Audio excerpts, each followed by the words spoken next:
Remember, remember the 5th of September. I've forgotten what day it was, but yeah, remember day 28? Back when day 28 was like, wow, I've been doing this for 4 weeks of streams. Anyway, welcome to day 55 of the Ace Attorney Marathon. I was crazy once. Anyway, I have a good feeling about today. I'm pretty convinced we're gonna finish the case today because I mean, come on. I mean, we're gonna. Right? I don't know what it is. Today I styled my hair as I always do, but it got a little spike on it. And I don't know how I feel about it. It's got this little tuft going on. Anyway, the adventure of the clouded Kokoro. We're about to go into trial. Grow it super long? Bestie, that's a bit of a problem because my hair, I have A, so much hair, and B, it's so thick. Like each individual strand is so thick. It just grows clean out. It doesn't flow beautifully. I don't have the kind of hair that has, any kind of this shit is not moving. It's like it's like a Lego hair. It's like a hairpiece that just like it just clips onto my it does not move, okay? So I can't if I grow it out, it's just gonna grow. I'm gonna look like Krusty the Clown before it ever drops down, and I don't want to do that. I thought I could get away with not turning on the AC, but the second I sat down and started to talk, I got hot as hell, and I don't know why. Don't ask me to explain it, but I'm gonna go turn on the AC real quick.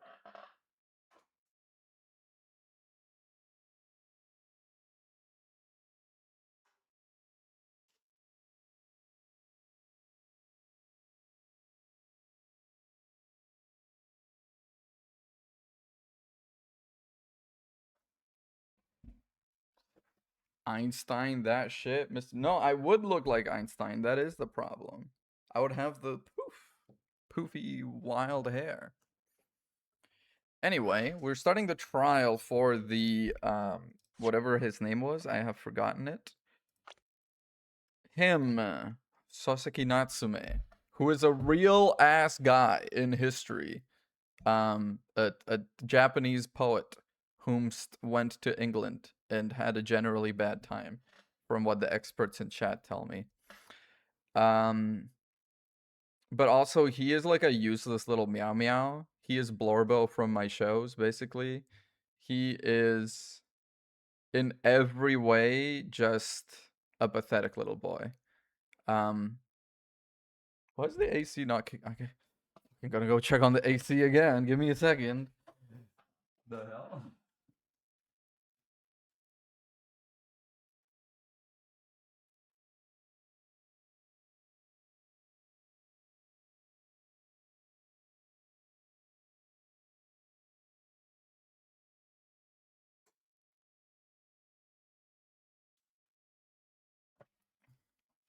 And he belongs in the pear wiggler. uh oh man. I'm not even on Tumblr as this shit. Like I steal this is stolen valor. I'm not a Tumblr guy at all. But anyway, the evidence that we have is pretty fucking minimal, by which I mean none at all. We have a map of the place, which I believe is the actual place where the crime happened is right here, and this is the building where he lives, and this is where they found him, and he was and did there when the crime happened. And there's also a book receipt that he was carrying because he was on his way back from buying secondhand books. That is all the evidence that we have, which is crazy. Sum of 2 shillings tendered in receipt of the picture of Monsieur Lecoq. A meal for Gabriel, Canterbury Yearnings. Are these all real books? I feel like I'm showing my whole ass by asking that question. Are they all real books? Who are buying pictures of Lecoq in bookstores? Well, it's 1901. Where else are you gonna buy pictures of Lecoq?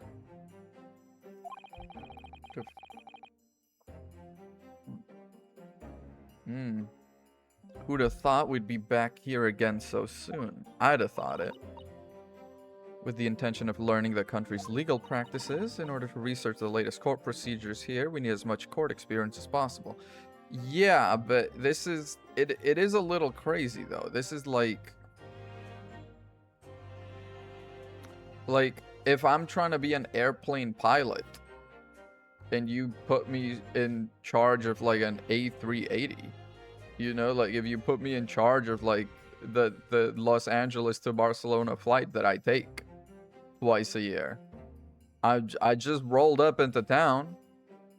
You asked me to fly a freaking Cessna, and I fucking miraculously managed it. And so you're like, okay, big man, time for the big leagues. It's like, bro, put me in the simulator maybe for like a day or two. I don't know why I went for airplane metaphors. It's not like I know anything about airplanes. I suppose that's true. For the person in the dock, it may well be his or her only time in court, and it could be life-changing. Treating it as research may seem a little crass.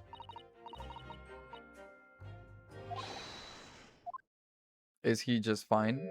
Yeah, oh my god, his eyes are fucking hella bloodshot. Ah, Mr. Natsume, good morning. Are you alright? Your eyes are terribly bloodshot. The early bird catches the worm, as they say here in Britain. I'm canonically, Officer Meekins is descended from Sasaki Natsume. Changed my mind. I really don't want to catch a worm. So I tried desperately not to wake up early, but I was so worried I couldn't catch a wink. Now I'm absolutely exhausted. Just catch a little nap, okay? Just kip up for a while. You're fine. We're gonna take care of it. Thank you for putting your faith in us today. You know, I'm here for the long haul the way I've got the Diet Coke today. Is there a fucking... I thought there was a QR code in my goddamn Diet Coke. And I was ready to go to war. I wish I had 9 lives. My whole future hangs in the balance. I'm too terrified to tremble. I don't know about too terrified. His animation, this trembling, it reminds me of if you've ever watched Smiling Friends, that one gif of the boss going into like you know, it reminds me of that. It seems it's a trembling animation, yes, but it's jittery enough and jarring enough to seem like a glitch in the code almost. I can't do this. I can't take it. Hello, locum student Mr. Naruhodo Esquire. I caught a glimpse of the public gallery as I walked by the courtroom. Looked like the opening night of the opera. There were so many people. They all want to see me because I beat the guy the other time. Your case is such a notorious affair. Well, because you're a Japanese guy accused of killing an English woman, just as we have started to create those accords between the British Empire and Japan. It's a big sort of international affair. I'm sorry, but I have no idea. They literally told us. They told us yesterday. Knowing look on your face is just coincidence. Don't hide the truth from me. It's because of the Reaper, isn't it? Is that right? Oh, sorry, that's me. Is that right? Is it? Purchased as many different newspapers as I could find this morning, and Lord Van Zeeks is on the front page of every one. Sometime after the prosecutor was dubbed the Reaper of the Bailey, he stopped appearing in court. So, he's not a bad... It's gonna be... Okay, the twist is he's not a bad guy. When the curse was made and he you know... Every guy that he prosecuted, innocent or guilty, wound up dead. He was like, well, I gotta stop prosecuting because innocent people are dying. Inspector Gregson told us something similar, yeah.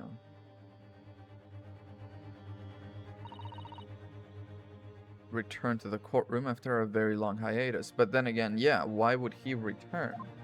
Knowing as we know and as he knows that he is a dickhead and quite racist, it seems like. Appearance made even greater waves here in the capital than today's. Well, yeah. For what appears to be a mundane murder. That's the question the papers are asking, and they're all speculating various answers. Is he just, like, against me somehow? Is he somehow related to the quest that, Kazuma? Yeah, Kazuma Asogi? Whatever his name was. Is he in my people, or is he gone from my people? He is gone from my people, but remembered in my heart. Is he related to the, like, the mission Kazuma had? Maybe. No offense, Mr. Natsume, but that is how the papers are describing him. Got my beloveds this fast. Well, you know, they read the will, they gave me the sword and the armband, and I was like, okay, good. I'm through, I'm done, I'm happy. Lest we forget a fact that could spark an international incident. The reappearance of this infamous prosecutor has caught people's attention. There's another blatant similarity with the trial of 2 days ago. That we are there. It's you. 3 got me off. Well, when you say it that way. It is you who stands against this legendary prosecutor. You're friends with the Reaper. I am not friends with the Reaper. Thank you very much. I do appreciate how the models turn a little. Like, when they're talking to me, they turn a little more toward me. And then when the conversation becomes neutral again, they kind of turn to the nebulous middle point between 3 people. I appreciate that. That's kind of, yeah. Can only be another example, my Mr. Naruto, of your uncommon bad luck. I don't know if it's bad luck. Because I do keep winning. Least lucky lawyer alive. I don't know about that. It was you who asked me to represent you. Yeah. With little in the way of experience or skills. Or luck. There better be a but coming. Okay, but I promise you this. I will fight your corner. I will fight your corner until the bitter end. In your corner. No? And I will believe in you, Mr. Natsume. Oh, benevolent locum student, Mr. Naruto Esquire. Yeah, whatever happens, we will always be on your side. Oh, benevolent non-locum assistant, Miss Mikotoba Esquiress. Is she Esquiress? You have to be a lawyer to be Esquire, right? Counsel for the defense. Court session is about to begin. Let us go there. 'Tis time.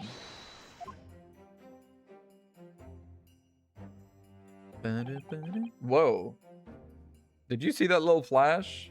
I didn't imagine that, right? My second appearance in a British courtroom.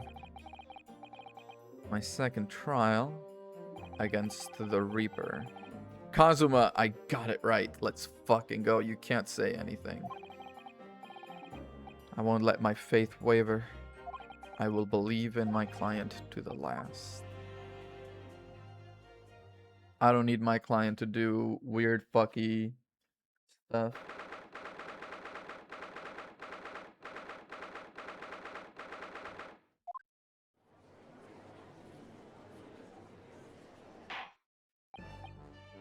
I hereby declare this court to be in session.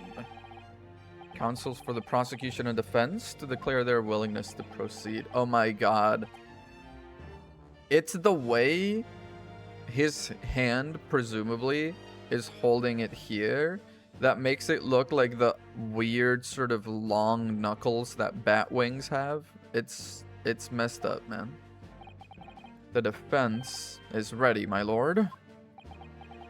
There we go, baby. The Nipponese are a truly fascinating breed. Why are you talking about me like I'm a dog? Yeah, sorry, what? Lord Strongard has told me all about you. That you are a student who arrived in London but 2 days ago. A mere amateur. Did, yeah, and I beat you yesterday, 2 days ago.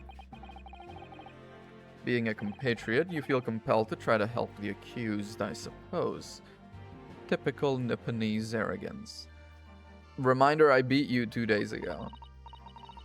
I do not believe arrogance is an appropriate description. It's confidence. At our previous encounter, the defendant was found to be innocent. What, is you gonna go crush this real quick? Very true, and a most fascinating, if dark, trial it was too. I know, this guy is drinking at every... Does he have his own brand of wine? Because it's got the little, like, you know, a figure with what looks like two scythes on it. So, this man better not be, like, you know... By the end of this case, start of the next case, I better not be hearing anything about how he resents the Reaper moniker. Because this man's got his own fucking brand of red wine with the Reaper on it. Yeah. Here's to the acquitted and his unfortunate violent end. It really is product placement. The label is like perfectly...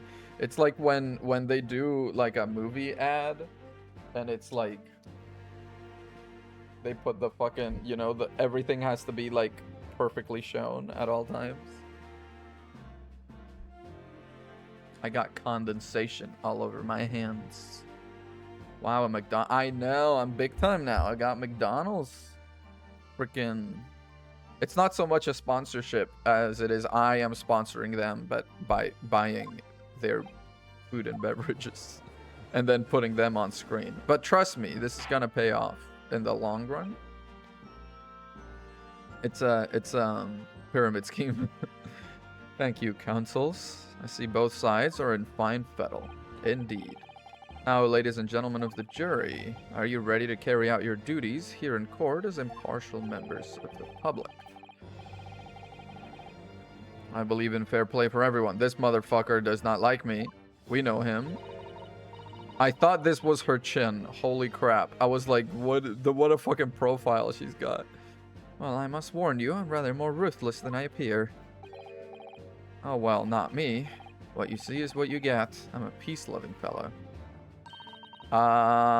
It's quite possible that mustached foreigner did the deed. I'm sorry, can we not, like, do that? Okay. I understand, like, a jury of your peers, but this jury is stacked against me to begin with. Juror number 1, I uncovered that he owes money, and then juror number 4 is the wife of the guy that's saying the guy did it. Come on, what are we waiting for? No doubt he did it anyway. Why is juror number 6 always an old person? Do they rank them in terms of age? Your opening statement, if you please, Lord Van Zeeks. Very recently, Great Britain signed an alliance with a rising power in the Far East. Antique slot, honestly. The accused in the dock today is a student from that same land, a certain Mr. Soseki Natsume.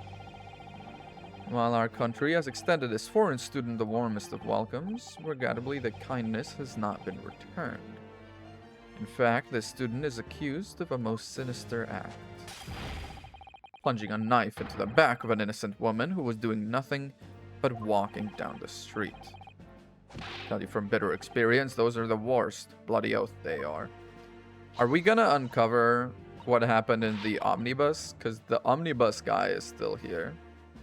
Look at that sallow complexion and short stature. He's one of those dreadful Japanese. Whoa! Whoa, juror number 2. That ball is out of here. Hitting a home run. Come on, let's get this over with. Let me now. 1, 2, 3.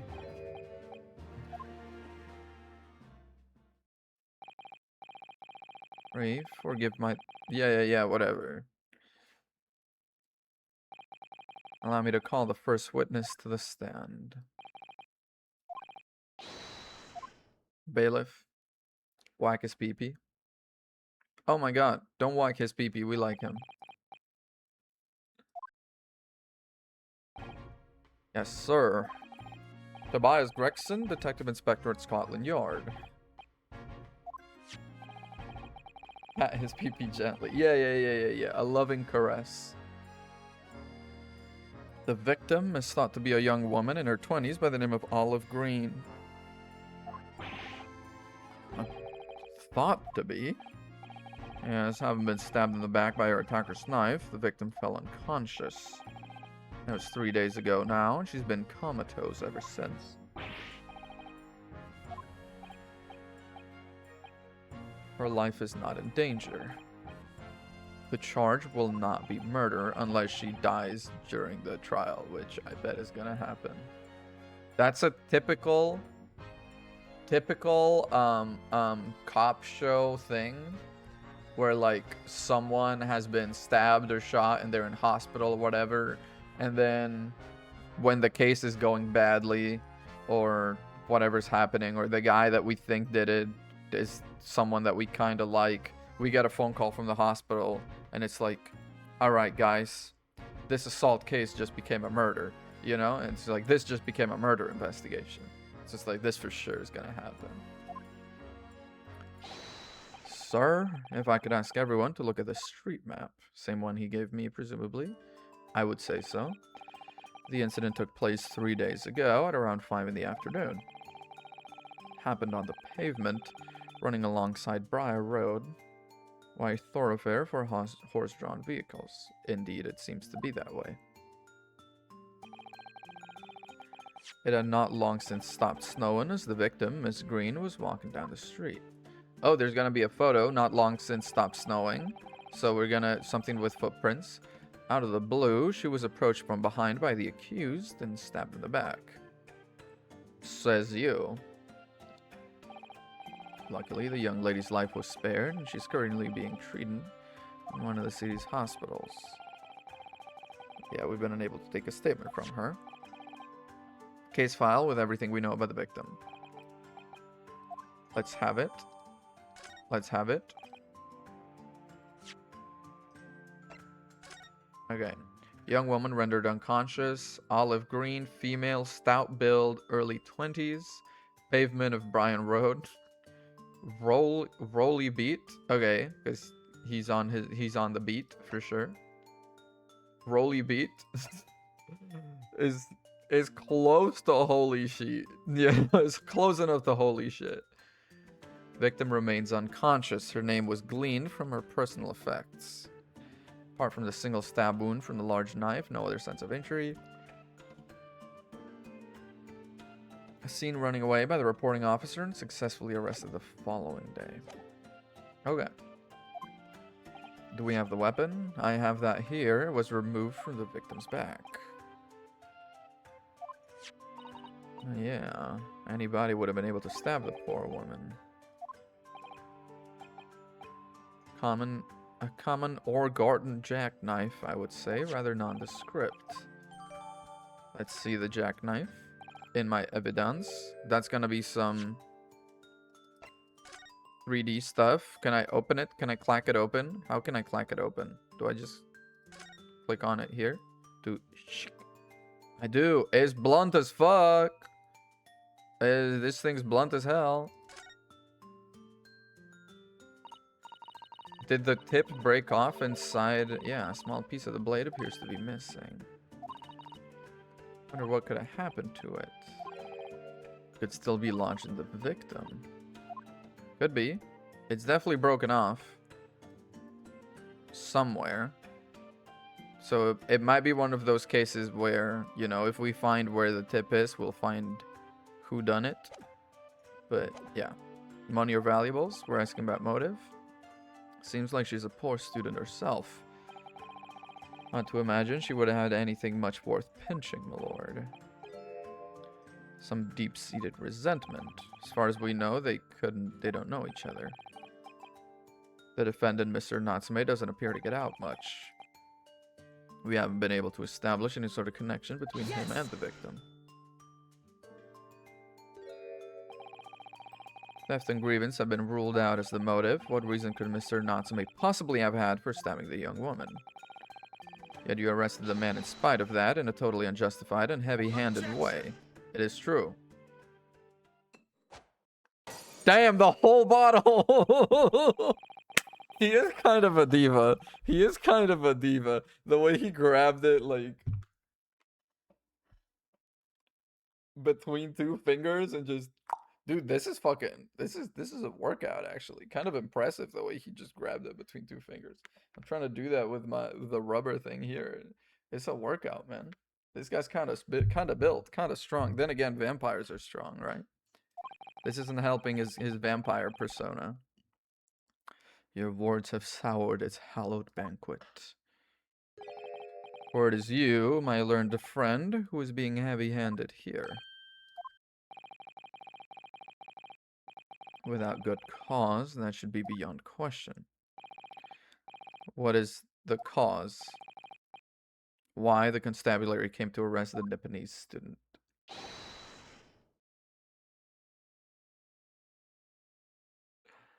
Wow, that is a great emote. Holy shit.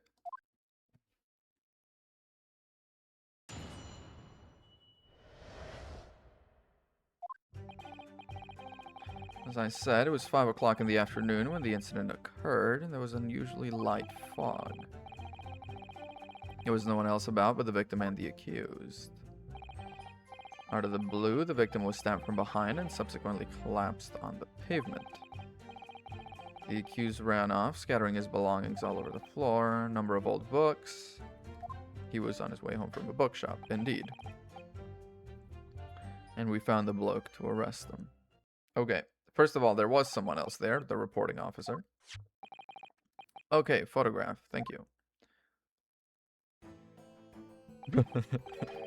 I'm sorry, but it is pretty fucking funny the way she's just like on the floor with the thing stabbed in her back. I can clearly see the books to which you're referring. 1, 2, 3. Crime scene photograph. Allow me to open the court record and look at it in a bit more detail. There's the knife in her back. Looks to be the same knife. Book 1, Book 2, Book 3, but it doesn't... We don't really know what is in each of these books just from this. There's the hat, the shoes. There is suspiciously no snow where she fell. Okay. You Nipponese are a spineless breed, too cowardly to admit defeat. Denying everything despite overwhelming evidence to the contrary. Okay, now his racism comes out. Also, maybe I am a coward. What's that got to do with Japanese people? Well, you English are all arrogant assholes because you are one? Am I a representative of all Japanese? Or are you a representative of all Englishmen? Thank you very much. I rest my case. Mr. Natsume is admitted to playing some part in the incident. He did say he was there. He ran.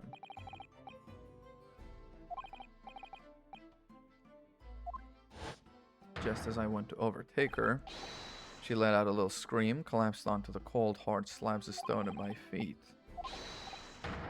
As fast as my legs would carry me back to my accursed lodgings. Indeed. Green overcoat. That's exactly what the woman in that print is wearing. Indeed. Wait, was color photograph a thing in 1901? Am I being silly by asking that? 1901? Color photograph? I don't think so, right? Defendant has done nothing more than admit he fled the scene of a terrifying incident.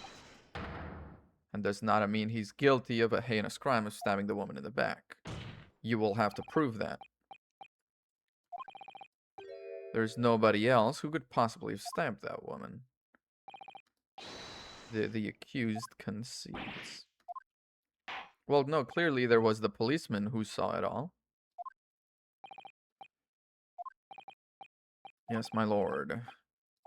Alright, we're gonna start pressing. But also, there was a third person there, the policeman. Okay.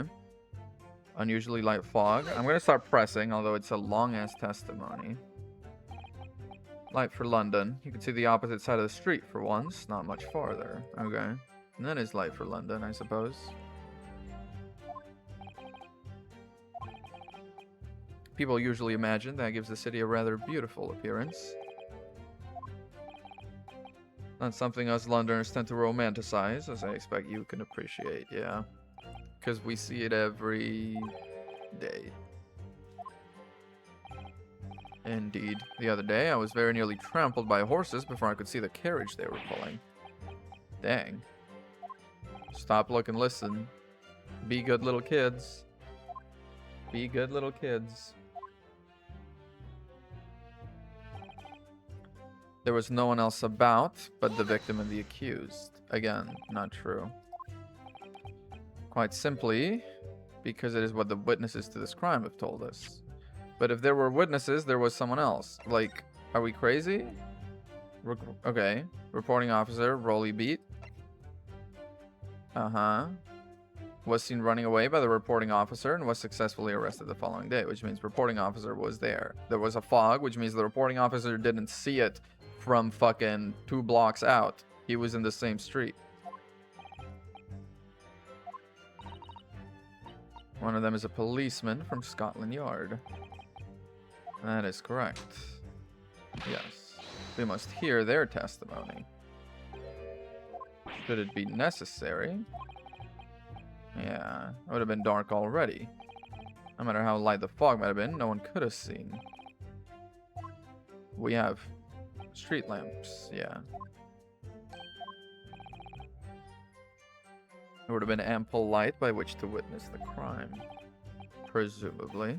Mankind has completely conquered the darkness. Which, a little bit of a bittersweet moment, I would say. Probably marking the beginning of the end, if I have to be honest. The victim was stabbed from behind and subsequently collapsed. Yes. As you can see from the print. Indeed, the knife is deep in her back.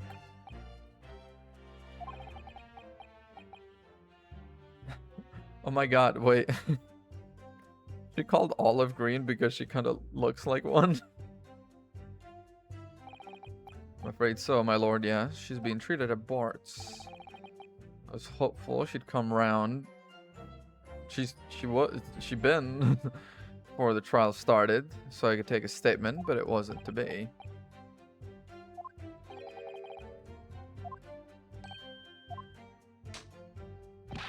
These little pathetic meow meow table slaps. My client has been exceedingly unlucky. That is true. I would say so. Scattering his belongings all over the floor. The books. Meow meow defending a meow meow. This reminds me of, what's that game? Aviary Attorney? I don't know if you know about it. It's very artistic. Very artsy indeed. But I don't know how well it does on the investigation detective court part of the game. I just know it looks sick. Secondhand books, they were irreparably damaged after falling in the snow. Could easily have carried all 3 books in one hand, which means other hand would have been free to wield the knife. Made it extremely hard for you to assert Mr. Natsume had his hands full with his books, yeah.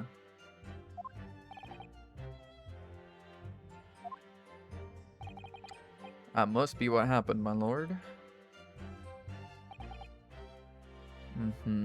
Number of books. Okay.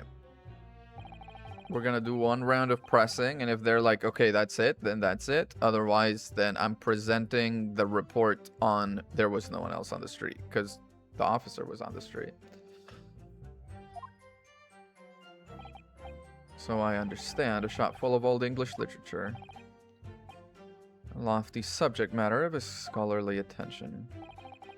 Bloke's room was stacked floor to ceiling with those musty old books. Yep. Well, if I must. Okay, street map. Where is the bookshop? That's good. Bourbon Books out that way. So presumably he would have gone from here to his house. Little place on the corner of Briar Road and Meerschaum Street. And then this is where he lives. Yeah. Doesn't take a genius. Work out the road he would have taken home. From here to here. Indeed. Updated the map. So I love that pressing helps us out that way. Defendant would certainly have passed the scene of the crime on his way home from that particular shop.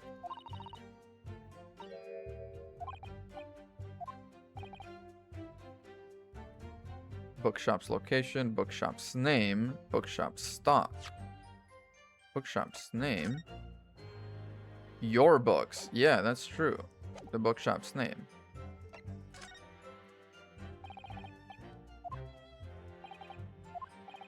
Would you kindly add the name of the bookshop to your formal testimony?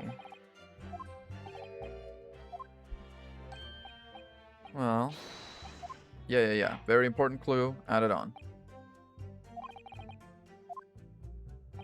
Because if he was coming from your, then it would have potentially been a different. Objection. Tell me he's not a little meow meow with his little objection. If I could stop you right there, Inspector Gretson. This is a receipt we found in Mr. Natsume's room. It was issued on the day of the incident. Details the purchase of 3 secondhand books. Yes, but the point is not where the receipt was found, but the name of the shop. This receipt was issued from a bookshop called Your Books. Yeah. Mr. Natsume did indeed purchase a number of books at a secondhand bookshop. Bookshop in question was not Orban Books. Yes, sir. Your Books is another secondhand bookshop not far from Orban Books. Such a small place, I didn't think the accused would have known about it. But it is the bookshop he received. He visited, yeah. Wherever the main purchase it must come. It does. What way did he take to come home? Yeah. Have a look at this. Where is Your Books?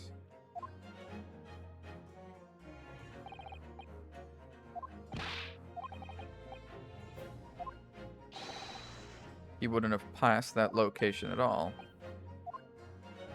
Could be. Is that right? Mr. Lawyer Sir, what you just said. Juror number 3, I like him. He seems like he's got a head full of empty. He's got a head full of empty and I love him for it. There's nothing going on behind those eyes.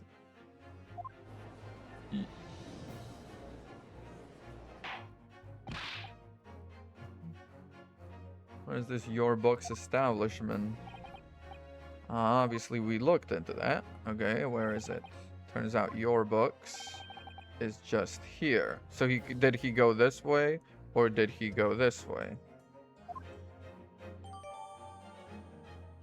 Is the important thing.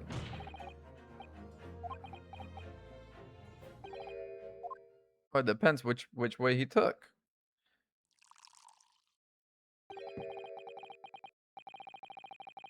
I think what's really messing me up about some of these animations is that when their bodies move, their facial expression changes not at all. His eyes don't look at the bottle, you know, he doesn't like tilt his head to, he just goes.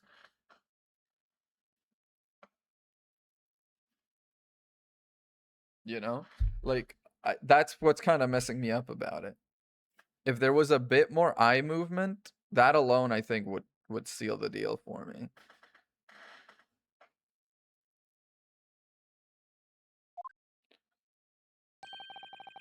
Your future career in the circus. Damn. Put that glass down, or I'll put it down you for you. Damn, go over there. Susato takedown. Didn't think I needed to spell it out, but here we go. He could have taken Calabash Road. Was coming home from your books. There's no doubt he still would have passed the place where the victim was stabbed. I don't know. If he was like me, he would have taken Calabash Road. Actually, it is actually a 50-50. Because the problem with Calabash Road is that you have to go right to then go left. But the problem with Meerschaum is they have to go up to then go down. And I don't like inefficiencies like that in my routes when I plan how to go somewhere. So if I could go like straight down, straight left, ideal. Perfect. Cut through the alley. Yeah, kinda my thought, kinda my thinking, yeah. Thank you, Inspector. Okay, for my learned, if somewhat slow, Nipponese friend. I should start hitting him back for, allow me to reiterate for my... allow me to reiterate for my hot, if somewhat drunk, Anglo-Saxon friend.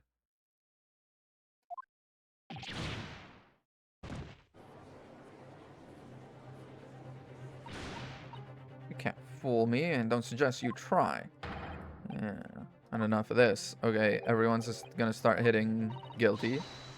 Everyone's gonna start hitting the big guilty button. People want you to left turn unprotected across traffic because it saves time. Yeah, no. I like, if I gotta do it, if there's no dedicated... If there is no dedicated, like, turning point, turning lane, you know? I'd much rather have 3 right turns than 1 left turn. This country sucks for left turns. The members of the jury may well decide Mr. Natsume is guilty. We must consider the assertion just put forward by the prosecution very, very carefully. Must have passed the location, but could be he didn't.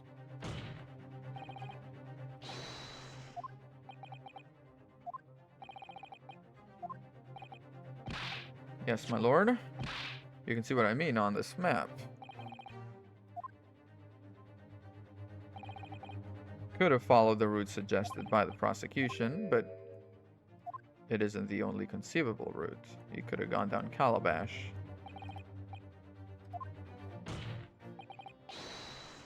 Objection!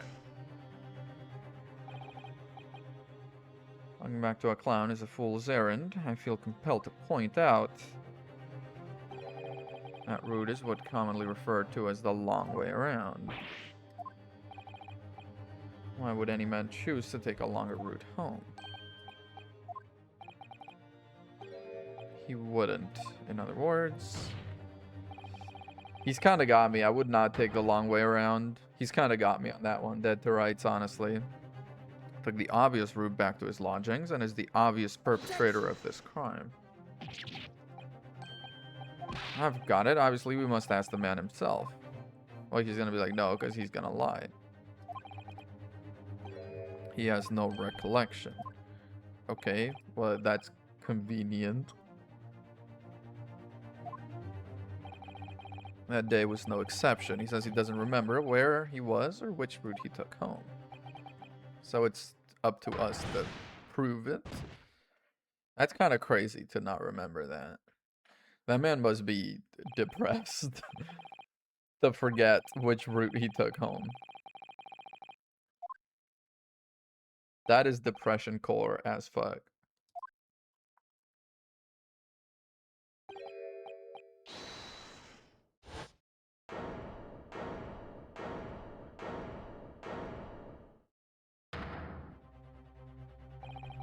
I agree with Lord Van Zeeks, everyone. We, members of the jury, are completely convinced. Everyone together. Guilty. Okay. We're gonna have to do another one of those antiquate. Guilty. Guilty. Guilty. Guilty. Guilty.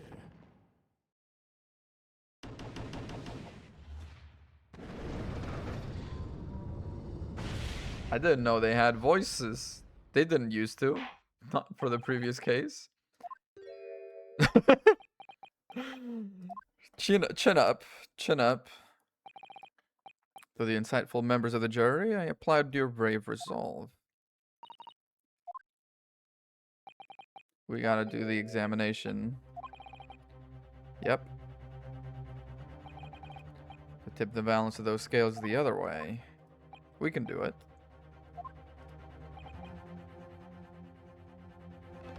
Dude, with the sword, that's fucking badass, dude.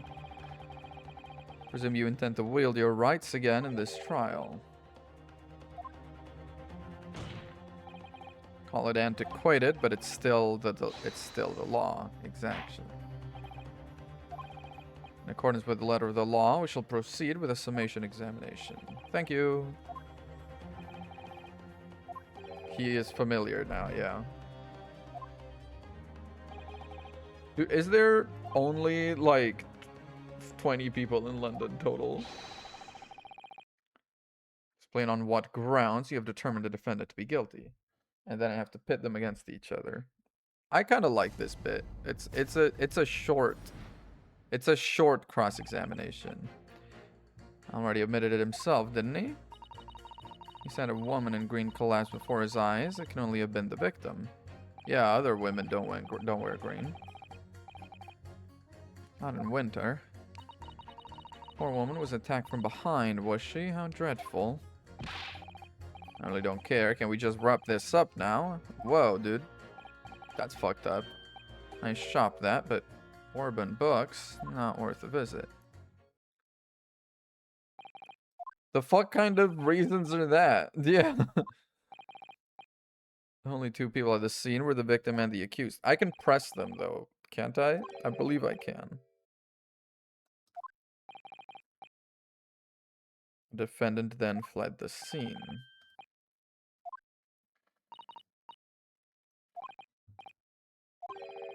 Are we supposed to believe in some phantom attacker nobody could see? Yeah, I know. Turn 4 of them around.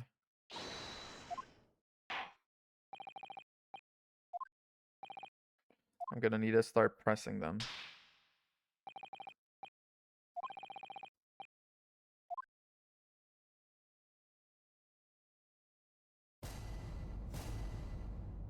He looks sharp. I gotta give it to him. He looks sharp as hell. Look at him, mad dogging me from the background. Eat your fish and chips, dude. Hold it. Did he? Excuse me, but aren't you? Yes, that's right. I was in the witness stand myself just 2 days ago. Yeah. If I remember correctly, you're a banker. The gold rush down under. I came back to London to work. It was all going swimmingly until you started fossicking around. Bruce Fairplay was a man of repute. He had me and that young guy Hatter pegged as criminals. I pegged no one. Thank you very much. There's all sorts of rumors buzzing around. The police have been badgering me nonstop. At least I'm in the clear now. Are you?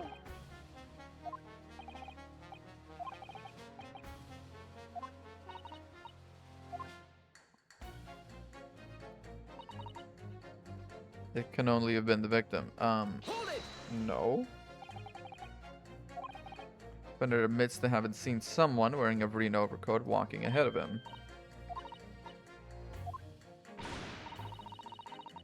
All the women in this game are babies. What?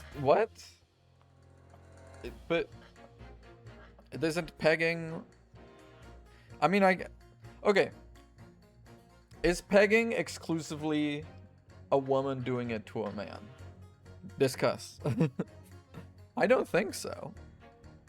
I think pegging is... Really? I thought it was just... I did not realize that was the case.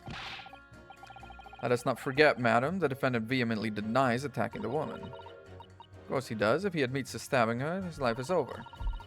And is obviously a liver-faced coward, honestly, claiming the woman simply collapsed before his eyes. Oh, I really couldn't say. After all, you are foreign. Who's to say what goes through your funny little minds? Damn. Yeah, I said to... Damn right, Ryunosuke. I do declare, the man has already made the admission. He himself has stated there was nobody else around. The accused must be the man. It couldn't be more simple. Is it gonna be like a Jack the Ripper type shit? Are we about to unveil Jack the Ripper? Feels like that would be a relevant thing to do. As long as we're in old-timey London. Man wouldn't have gone around the houses on his way back from the bookshop, not in winter. But he meanders from A to B. Like you drew on the map. What was it? Calabash. Exactly. Seems to me what counts is whether or not the little Japanese fellow actually went that way or not. There's no proof that shows he did, but there's no proof that shows he didn't either. The accused himself doesn't remember. Winter nights are dark and cold. The way I see it, you'd want to get home as quickly as possible. Only thing that makes sense is you went home along Briar Road. Let's just make up my mind on a whim that he did, okay? He is, honestly, I think it's... He's got some of that Emmett from the Lego movie shit going on, where his head is so empty, he's actually kind of transcended, you know?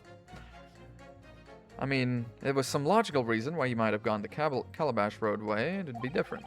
I'd be happy to reconsider my position in that case, honest. A good reason why he might have taken the long way home. Hey, girl, what are you doing here?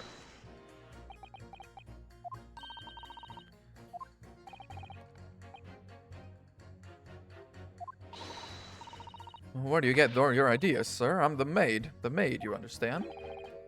Uh-huh. Why didn't you mention this, that you'd be selected for jury in this trial?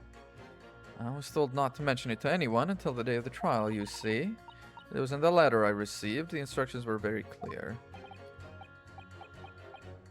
Takes lodging in your master's house. Yes, that's right.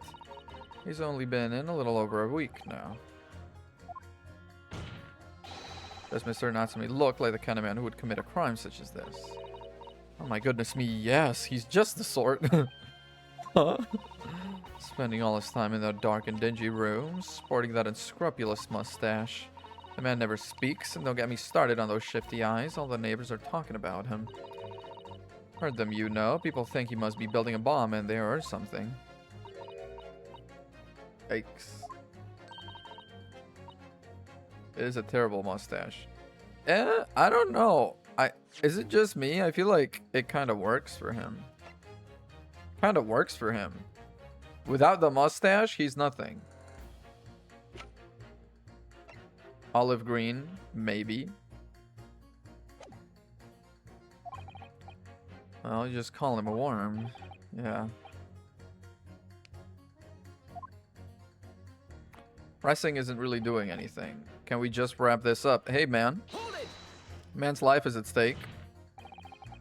Yeah, a man's life is on the line here, sir. This will take as long as it takes. If you couldn't be here, you should have just not been on the jury. My life's on the line too, and so is my family's. Like, so you wouldn't understand, but a laborer like me can't afford to take time off. So why the hell are you here? If I don't work, I don't eat, and neither do the wife and the kids. Go to the union every morning to find out what needs doing. If you're late and the work's taken, it's tough. There's water and gas supply pipes bursting left, right, and center. They're after cheap labor to get the roads dug up to fix it. Hard slog from dawn till dusk. You were digging up the roads the day of the incident, were you? In fact, if I remember rightly, it was just around the corner from where it all happened by the old bookshop. Oh, okay. Meerschaum Street. Okay. So if it's dug up, what's the point in that? No, there's big point in that. Fine, I'll do it. I was digging up Meerschaum Street. Hit this against, he wouldn't have gone around the way. He would have, because they were digging up Meerschaum. Those two statements are clearly at odds with each other. Don't point, it wasn't me, I swear. He is a little idiot. Oh, dude, he's striking the bodybuilder poses. Okay, Arnold. I just want to get this done and dusted. Well, you just stretched it out for me. Juror number 5's words just now are extremely significant. Yeah, consider the implication of what's been said. Mr. Knotts may visit his bookshop to purchase a number of second-hand books. We now know there were works being carried out on Meerschaum Street, making it impassable. Could not have taken him along Meerschaum Street and down Briar Road.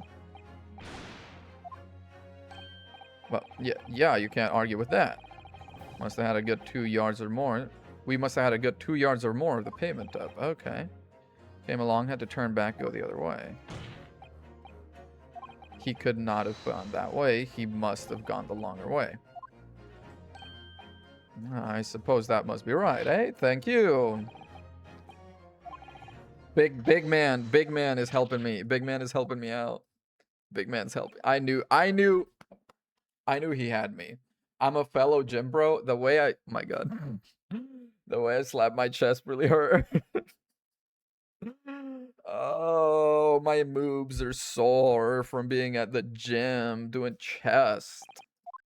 It's crazy doing chest at the gym is like taking an edible. And let me explain. Because the day you're actually doing it, you're like, this workout ain't shit. The day you're doing it, you're like, this workout ain't shit. This is not working out my chest at all. And then cue 2 straight days of like, you know, like everything hurts.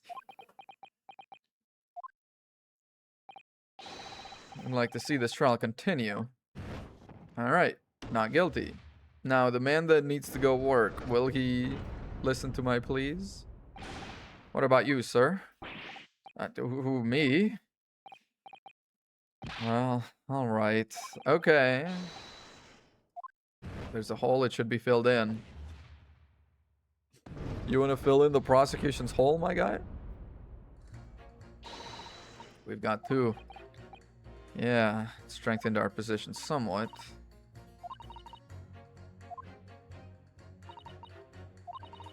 We could just identify one more clue or discrepancy.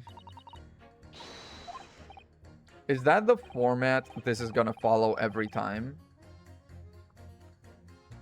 Is that the format this is gonna follow every time? Trial starts. First witness. All the jurors are like, he did it. I gotta bring the jurors back on side. More testimony. Start finding holes. Suddenly my theory is disproven. Most of the jurors, but not all, flip to guilty. I find the silver bullet that clears the case. We lived happily ever after. We get burgers at Mr. Eldoon's. So we have to prevent by whatever means we have at our disposal.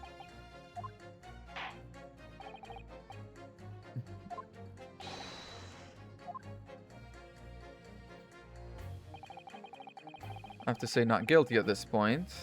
Thank you. How dreadful. Yeah. Bourbon books, not worth a visit. Okay. What do you mean? Sorry? Fold it? Fold what? Oh, God.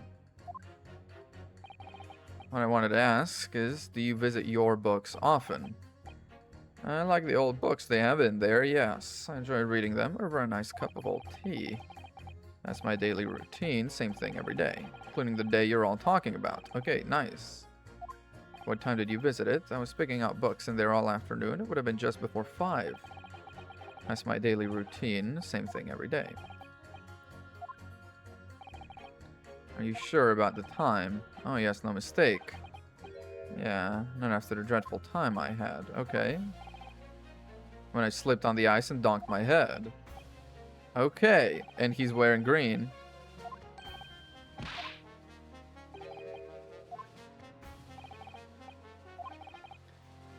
Heading down Calabash Road is the quickest way for me to get back from your books.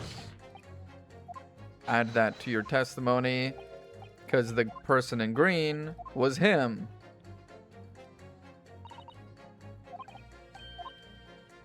Finishing blow.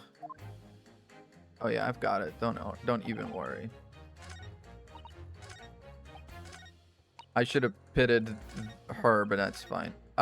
Fuck. I clicked a little too fast. I'm too fast with it. I'm too good with it. I'm too fast with it. I'm just gonna, yeah, whatever. Forget you. I don't care about you. Pit you against you. Objection. Thank you.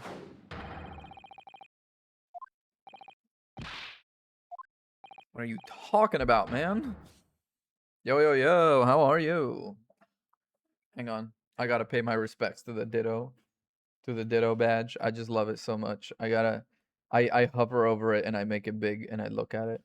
I just really like it. How'd you get the Ditto badge? By subscribing or gifting a sub to a Pokemon Pokopia streamer during launch. Oh, nice. Damn, that is cute. Whatever do you mean, sir? Yeah. There's at least one fact of which we can be sure. Bookshop receipt found in the defendant's room clearly indicates on the day of the attack he had been to your books, and then he walked out of there, seeing someone appear in front of him on the way, in a green overcoat who suddenly collapsed on the pavement before his eyes.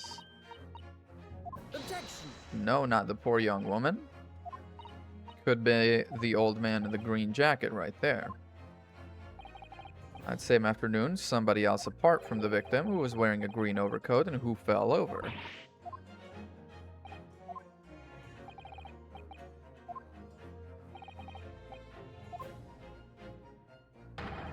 Hard of hearing, juror number 6.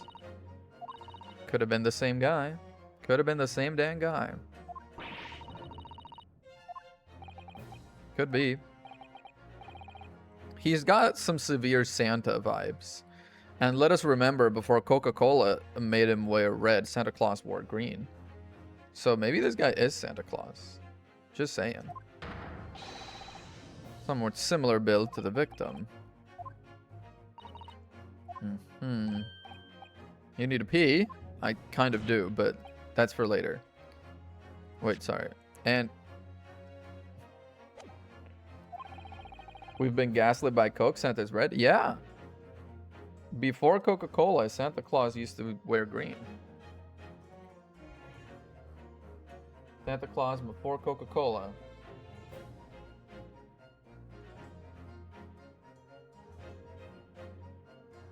Okay, while often wearing red, he previously appeared in green, blue, or brown robes. Yeah. Used to be green, generally.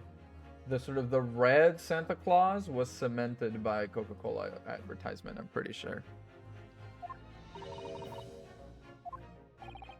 Therefore, if the person who Mr. Natsume saw collapsing in front of him was juror number 6, must have taken the long way around. I'm full of fun facts. If it's fun facts, I'm full of fun facts. All I've got. I've got no facts, only factoids. Yeah, point straight at her. Call her out because she is kind of racist. You idiot old man. We'd have boxed this off hours ago. Really, what were you thinking wearing such a befuddling coat? Whoa. Is it a crime for the elderly to walk the streets these days, huh? Is it a crime to slip over on the ice, huh? He's got some Italian sort of like Is it a crime to keep up with the latest styles and wear a beautiful green overcoat? Is it? Come on, see? This lady putting lead on her face live on TV. My lord, I do hope it won't cause any inconvenience, but I do declare I would. I should like to call for a verdict of not guilty. I would too. Is there a crime to change your mind, is it? Oh god. He's a curmudgeonly old man. We truly are in Britain.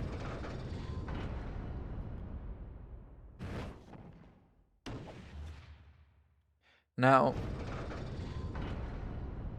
and Susato's gonna be like, look, that's 4 people. The no's 4, so the no's have it. Not guilty, they say. No longer a consensus. I feel like if we got a 3 and 3, it should be enough. In fact, if we got a one guy to turn around, it should be enough. Yeah, get mad. Keep malding, keep malding. Could it seem churlish of me to drink from my hallowed chalice moments after raising an objection? Only to crush it in disgust? Pray forgive the discourtesy. This guy is literally like making bad puns and then saying no pun intended, basically. I mistakenly credited these jurors with intelligence by describing them as insightful. Eastern entertainer. Objection. Everything I've said is the truth. Stalwart juror number 5 was undoubtedly repairing the road, as he claims. Good 2 yards of the pavement which he had excavated. Yep. Tell me, do you have any notion of the distance that 2 yards represents? 2 meters, thereabouts. 1.8 meters, like 1 yard is 0.9 meters, I believe, right? A little less than 2 meters, yeah. It's not much at all. So, that's still not something you would jump across, if that's his. I'm sorry. Your fucking take is that he would have jumped across it? Have you seen him? Have you seen my client? I don't think he can take the stairs, let alone jump across 2 meters. I'm sorry. Your claim is, oh no, he could have jumped that. Exactly. He was carrying books, as you yourself said. Readily vaulted by anyone of moderate vigor. No. Would you not agree, my stalwart friend? Me? Well, I can't say you're wrong. You perchance erect the sign to prevent pedestrians from passing the site of your works. Ah, what a waste of time. No coaches would have the hope of passing anyway. We just turn any gentlefolk back when they come. Yeah, but it was winter. Roads are slick and slippery, and my guy is built like a scarecrow on what is it fucking called? GLP-1 inhibitors, dude. A little doubt, however, that he could spring over a 2-yard trench in his meanderings around town.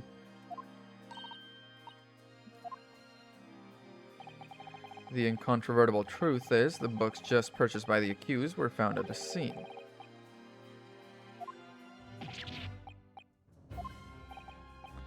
Old man. You said at around 5 o'clock on the day in question, you slipped and fell on Calabash. Was there a suspicious-looking Nipponese behind you at the time? I can't say as I remember. Well, say it was this old man that the accused saw, I would lay 1,000 to 1 against you being able to prove it.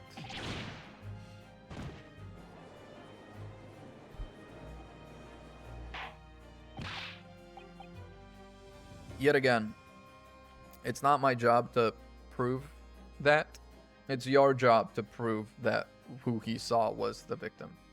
My job is to present the possibility that he might not have been there. Beyond all shadow of a doubt, etc., etc. If I can introduce doubt into it, you can't declare him guilty. Thank you very much. Fuck you. I just don't like, if I start dwelling on it, I get mad thinking about what they think a lawyer is in this universe. If you had such a trenchant argument up your sleeve, why did you not proffer it during the summation examination? The prosecution cannot talk during a summation examination. The sightseeing experience he no doubt came for. Hey, the prosecution cannot talk during summation examination. That is something they said during the other trial. But my hospitality has its limits, and they have been reached.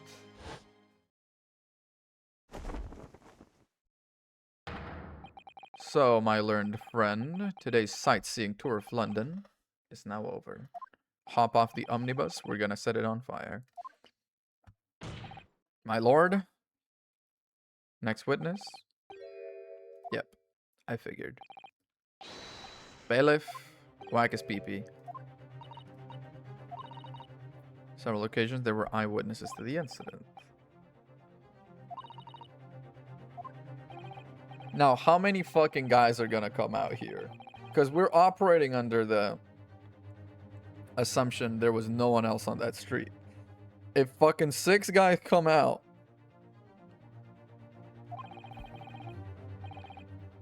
yeah. Whose PP are we whacking in this case? Every witness that comes out. It's like a factory, you know? The Industrial Revolution. They come out, PP on the table, whoosh, PP on the table, whoosh, PP on the table. Just one by one. Keep believing to the very end. Yeah. He's being forged as a lawyer. I'm sorry, is this guy sucking on his helmet?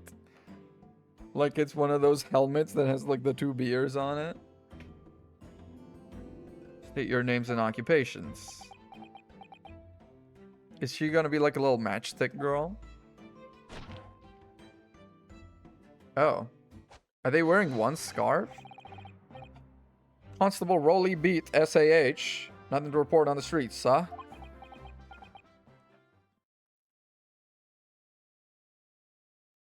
Uh-huh. This is Officer Meekins. And I'm Mrs. Beat. Patricia's my name. I'm proud to say I'm this young town hero's wife. Oh, right. They were on a date. Or something. They were walking together. In truth, we've not been married long. We celebrated our first anniversary only the other day. Congratulations. It was your husband I was asking about. He seems tired. Whilst being an honorable occupation, patrolling the beat is the most demanding work in the world. 20,000 steps. No, 20 miles a day. You gotta walk, right? Our gallant officers trudge some 20 miles a day. They patrol boarding houses and pubs, collect taxes, survey the streets, check the meters, reading them true. They're responsible for keeping the streets clean and lighting and extinguishing our streetlights. Back when police used to serve the community, like, for real. Goes without saying, a policeman's primary duty is the apprehension of criminals. For the London, Bobby is a man of honor. Yeah, I would say so. This looks like an honorable. Yeah, a man of slumber. Get him. On the day in question, this man and his wife were walking down Briar Road in the opposite direction. They witnessed the incident as it occurred.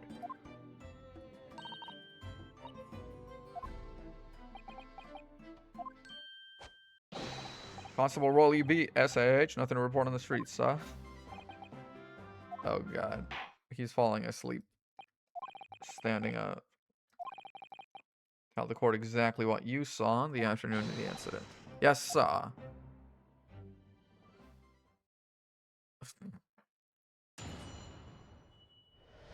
He's flip-flopping so hard. It was our wedding anniversary, and Rolly was taking me out for a meal. No time for to change after work. Aw. Anyway, two silhouettes appeared out of the fog on the pavement in front of us. One of them just collapsed on the floor, then the other scattered something before running off. He ran straight over, of course, and went for help at a nearby police box. Rolly and I both saw him as clear as day. Okay, I'm gonna have to press on that. What do you mean you saw him as clear as day? Because it's about to be that shit where it's like we saw him as clear as day, and in 45 minutes they're gonna be like, well, we can't say that we saw him at all, actually. The alternative course of events that you established will be quashed. Yeah. Was never viable in the first place. But someone scattered something, they say. So it's not that it was dropped, it's that it was scattered. So someone's trying to incriminate him. Oh, I still managed to go out for the evening with my man. I thank the Lord for that. Aww.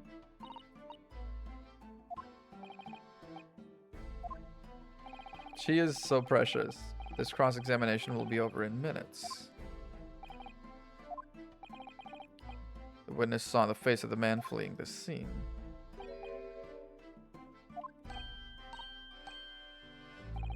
One of these witnesses is a policeman, no less. You appreciate the gravity of the situation. Are they all about to switch to guilty again?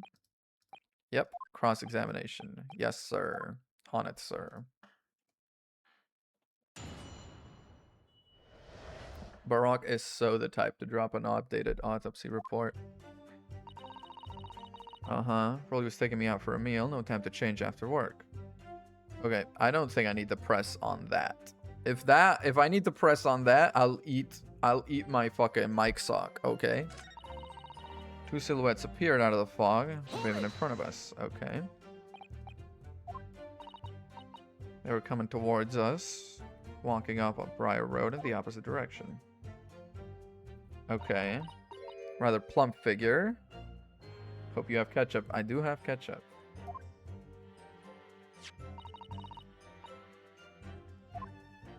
Does sound like them.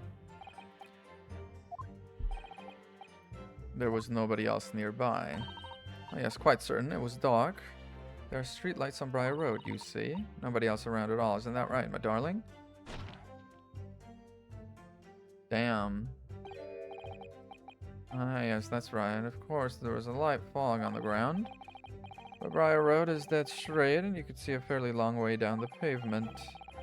There's a street lighting as well. I didn't see any other pedestrians. As a cop who spends all day every day keeping watch of the streets, I swear to it, sir. I'm sure, as my love for Patricia is true. Oh, Pat. Oh, Rolly. Oh, Patrolly. Patrolly. They are very cute, though. This thought Mr. Natsume felt the scene all too convincingly, yeah. Crucial moments that followed. Just collapsed on the floor. The other scattered something. Scattered something? Couldn't quite make out what it was, but then when we got closer, realized what it was. The books.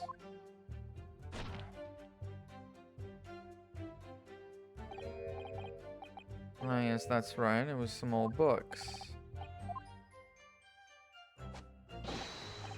Culprit had dropped a number of them around where the victim lay on the pavement. When he locks in, he locks in. As clearly pictured on the photographic print. Yes, indeed. Thank you. That rotten Japanese man. Whoa. Whoa. Whoa. Patricia, I thought you were cool. Let's not forget, it remains to be established the defendant was indeed the attacker. But we saw him. It was the man in the dock without question, sir. The mustache, the hunchback, the cat-like eyes, the taut mouth, the snub nose. Everything. Poor defenseless Lowen with those terrifying intense eyes, and then suddenly threw his books onto the pavement and ran away. Threw them? through them, though.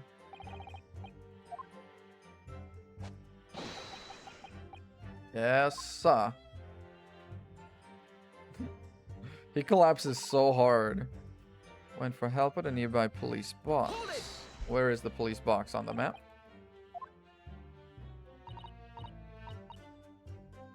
I'm the proud wife of one, after all. Patricia, the kind of girl to drive around with a sticker that's like, you will address me by my husband's rank. Type shit.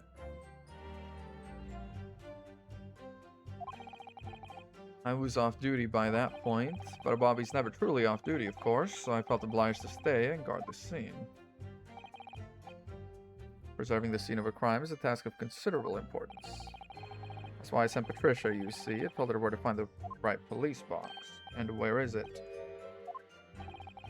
Depends on a crime's location as to who deals with it.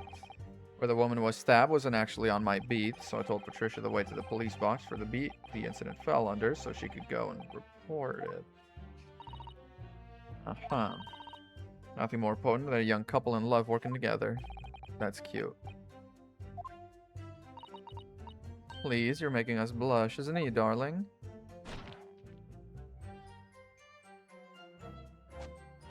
Yes, sir. What Patricia said, so. He's just like, yeah. What she said.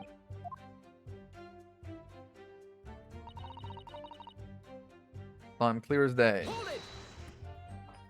Get a little deeper into that. You wouldn't have been able to see his face by the light of the gas street lamps. We absolutely could. Uh-huh.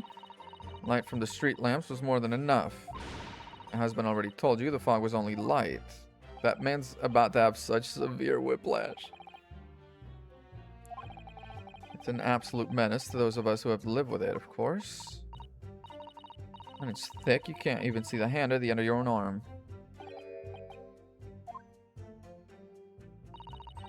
Constant fog makes our eyes very sharp. That's why we can tell for sure and certain that it was that little Japanese man we saw. Whoa. That crunched when she tugged.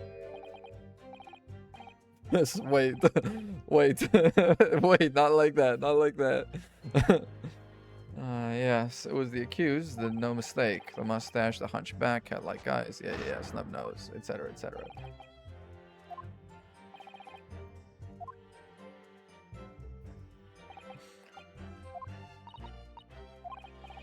I hate to admit it, but on hearing it, does seem as though... Let me look at court record again real quick. The map, this is where it happened, Briar Road, etc. He was coming back from your books. He presumably went this way because he jumped over a 2-meter gap. That fucking introvert.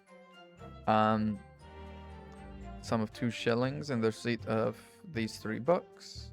At 4:45 p.m. Young woman rendered unconscious following a stab wound to the back. Female, stout built, early 20s. Pavement of Briar Road, east side. Rolly beat, indeed. No other signs of injury. Was successfully arrested the following day. The jackknife, but again, all that we can really tell about it is, well, we can open it for one, but we've already done that. And then we know the tip is blunted, but that's gonna come up later, I bet. And then there she is, collapsed to the floor, 3 books around, stabbed from the back. This all seems to line up presently. Yeah, it seems like they saw that.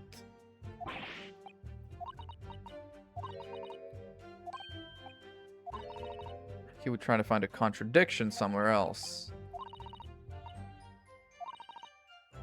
Some other part of their testimony which appears to contradict the facts. Okay. I guess I'm gonna press their first statement, and maybe I'm gonna have to eat my fucking mic socks, dude. Hold it! Are you also a member of the police? Oh no, sadly not. It's a job for strapping young men only. Women, children, and the elderly can't even apply. I think Rolly looks ever so handsome in his uniform. Damn. What? I just finished my beat. Pat and I were heading back to the station. It was actually planning on getting changed there. I much prefer you in uniform. They get freaky.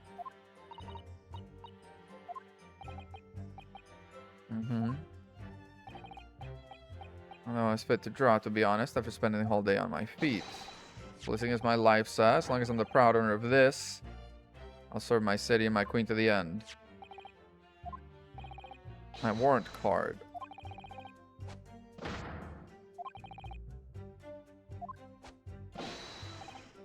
For such a noble cause, I cover 20 miles every single day without failing, without a grumble. Plodding on my boots is all Londoners need to feel this safe and secure. So, just on that one particular day, I was looking forward to celebrating my wedding anniversary. Mrs. Beat puts up with a lot being married to a Bobby like me. I wanted to show my dear wife how much I care. Oh, Pat. Oh, Rolly. Aw. They are very charming. Thank fuck his little booklet didn't enter into evidence. I would have had to eat my mic sock. Uh-oh. Well, you keep asking us all these questions. Oh, that's just because I pressed every statement. Seems like you don't believe our testimony. Is that right, is it? Well, out with it. This is very cute. Oh, it's not that at all. I know what I saw. I remember every last detail, everything. Like, oh, I know. What about the books the man dropped? Okay. Names of every single one. Okay. Tell us. You dare to question how reliable my testimony is? Okay, tell us the names of the books. No, I won't do it all. There's no idea what I'm capable of.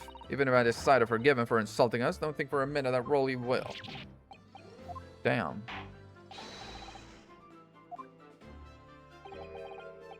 Might that appease you?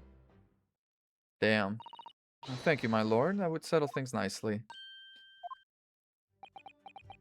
He's like, yeah, whatever. Okay. The 4 books.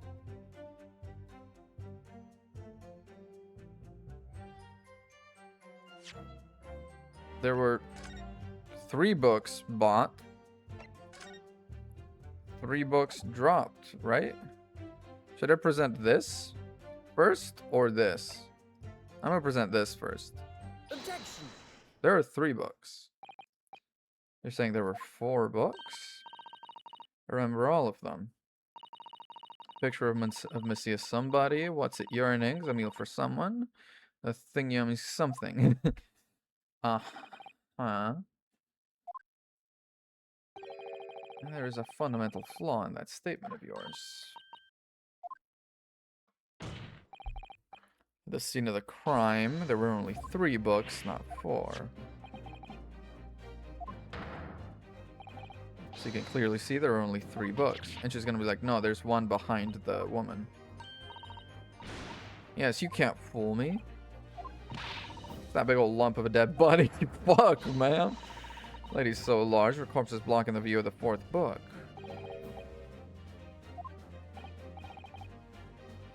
There could have only been 3 books. Evidence. Of course.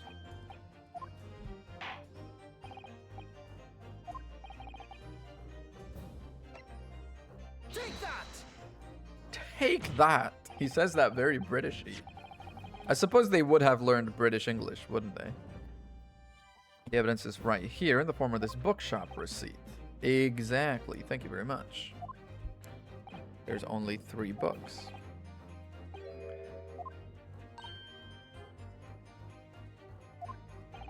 He does have a little bit.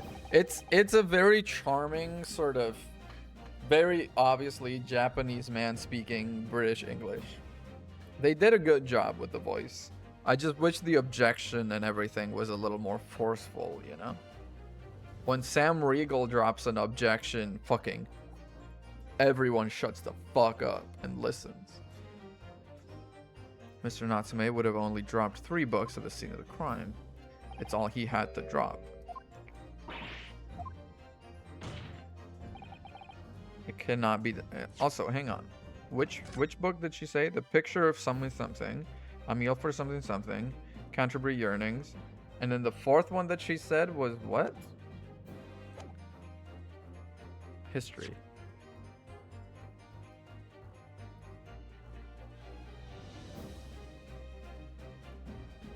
Picture of something something. What's it? Yearnings, Canterbury yearnings, a meal for someone, and the thingy yummy something.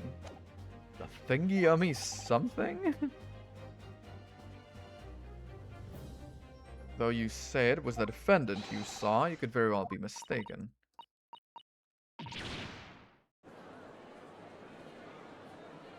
Objection! What now? It's plainly evident. It is your powers of deduction that cannot be relied upon. Okay, what's the problem now? Where'd that come from? That wasn't there. What cannot be denied is that these two witnesses saw the accused running away from the scene. In fact, you know very well you have no hope of disproving. Yeah, but they also very firmly said 4 books, which could not have been there. Would that be fair? Oh my god, what if it is a wine rack? That would be pretty fun, honestly. What if there was like a mini fridge at the desk of like the prosecution and defense, and it's like take a shot or take a drink every time I defeat your point, and they make it a bit of a drinking game, just to like spice up their day a little, you know? Maybe not like at the start, but like last case Friday. You know how there are offices that have like a bar in them? And it's like Friday at the end of the workday. If you want to, you can go like have a bit of a bar or like, you know, have a bit of a drink. Apparently, it's kind of crazy, isn't it? There's offices that have a bar in them. Like an actual fucking like, not like a full-on bar where someone pours you a drink. Although I'm sure there's some nightmarish Fortune 500 company where that happens. But I'm talking about like a little sort of stocked bar, and you can just drink there, which strikes me as like the most honeypot shit you can ever do. I feel like if you touch one of those bottles, you're fired on the spot, because drinking on the job, and then you gotta what, just chill there for an extra 2 hours before you drive home. It just, no universe does that seem like a reliable, nice, good thing to do. What are you talking about? To the policeman's wife and her entirely accurate testimony in every respect. Oh, where's the 4th book? Matter is not up for debate. At this scene on Briar Road, a total of 4 books were most definitely found. Yeah, what about the print? People are also bringing in drinks to work potlucks. Do they do the potluck like at the end of the day, or is it like a lunch thing? Are they just getting fucking sauced at the potluck and then going back and man, and then they're going back to the spreadsheets, huh? Holy.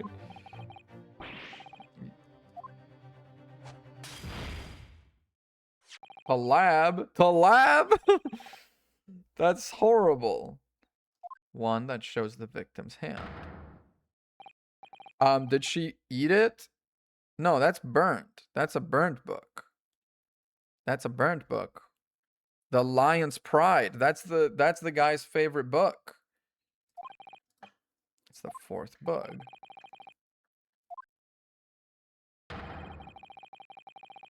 Fourth book was hidden from view in the original print. Yeah, but the Lion's Pride burnt. We know exactly where that came from. The Thingy Yummy something? Thingy Yummy is crazy for Lion. Just like I said, dude, don't yell it into his ears. This poor man. Can we just put him to bed, please? Like, she's talking anyway. Yes, sir. Patricia's always right, sir.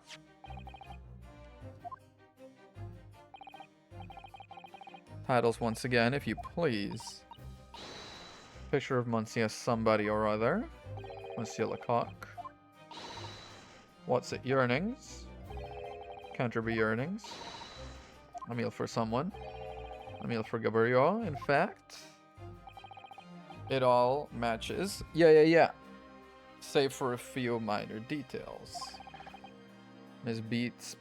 Beats' powers of recollection can only be described as exceptional. Wow. Forgetting. I know. Yes, Patricia is flawless. Aw. There are only 3 books on the receipt, and there were 4 at the scene of the crime. 4th book is that which is shown. What are they gonna say? Like it's hers? Why should the 4th book be omitted from the receipt? 4th book was found in the victim's clutches. In other words, it belongs to the victim. No, because it's burnt as fuck and it's called The Lion's Pride. It wasn't overlooked by the investigating officers. Here it is. Thank you. The Lion's Pride. The guy's favorite book. Burned during the altercation. Oh my god, was he actually having an affair? Was he actually having an affair with Olive Green?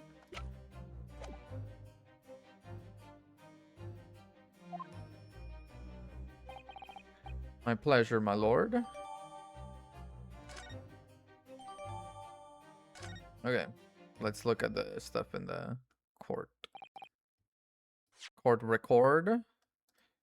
Oh, that's still everything. Okay, yeah, that's just it. Her little ear right here. Damn. 4th book. The Lion's Pride. Whoa! Look at this. It's been badly burnt. What a terrible waste. A book recently damaged by fire. Okay, nice. Updated the report already, so we don't have to go back to it and be messed up by it later. I have something further to add. In fact, I wish I could just be like, I know this book, I know who it belongs to. Your resistance until now has been in vain.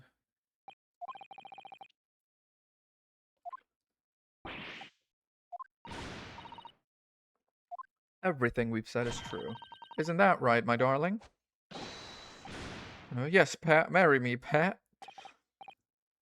Did she fucking trick him into marrying her, or what's going on? Should the court waste any more time on this Nipponese travesty?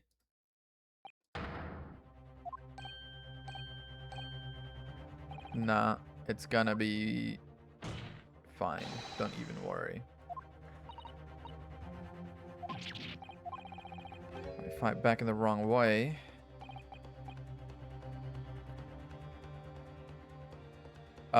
Raise an objection? Objection. I'm not done yet. No, my learned friend, it's over. It was your final chance to establish a credible defense, and you failed. No, this book, I know where the book comes from. The 4th book is not hers. Come on, Susato. Susato's gonna have to bail me out of the fire again. Seems somewhat boorish to close down the debate at this point. Yeah, boorish. Use the English words against them. Must be a lawless hole indeed. Okay, shut the fuck up, first of all. Second of all, shut the fuck up. For a lowly judicial assistant who have the audacity to intervene at a moment like this. Girl, you're so valid. Own his ass. I am, to my shame, still a very inexperienced lawyer.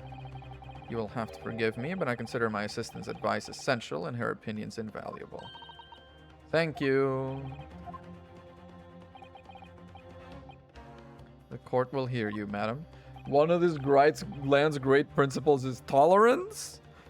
1901 UK? Are we sure? Are we sure about that? tolerance? What insight can you give us? The court has been presented with new evidence, but only at after the last cross-examination finished. It does. Of course it does.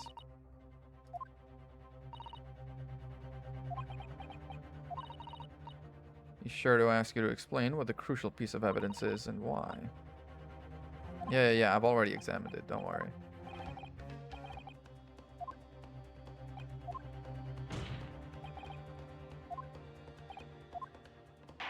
The badly burned book.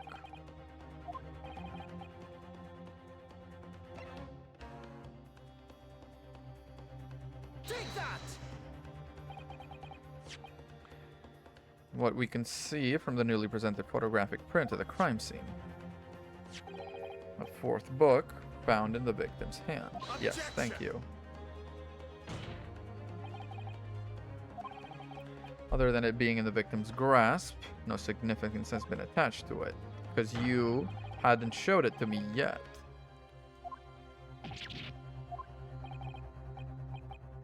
I must concur with the prosecution. No, it's fine. You allow the court to believe the evidence in question contained a hitherto undiscovered clue. It does. Are they literally gonna make me turn the model around and point to the big-ass burned spot?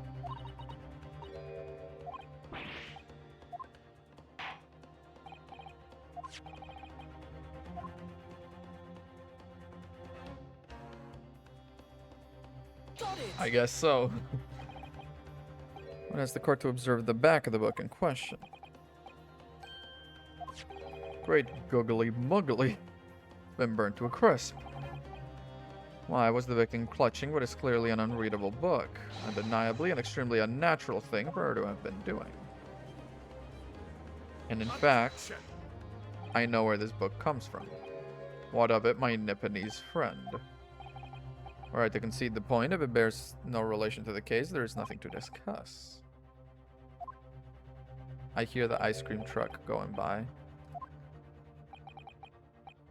Charred book. Yeah.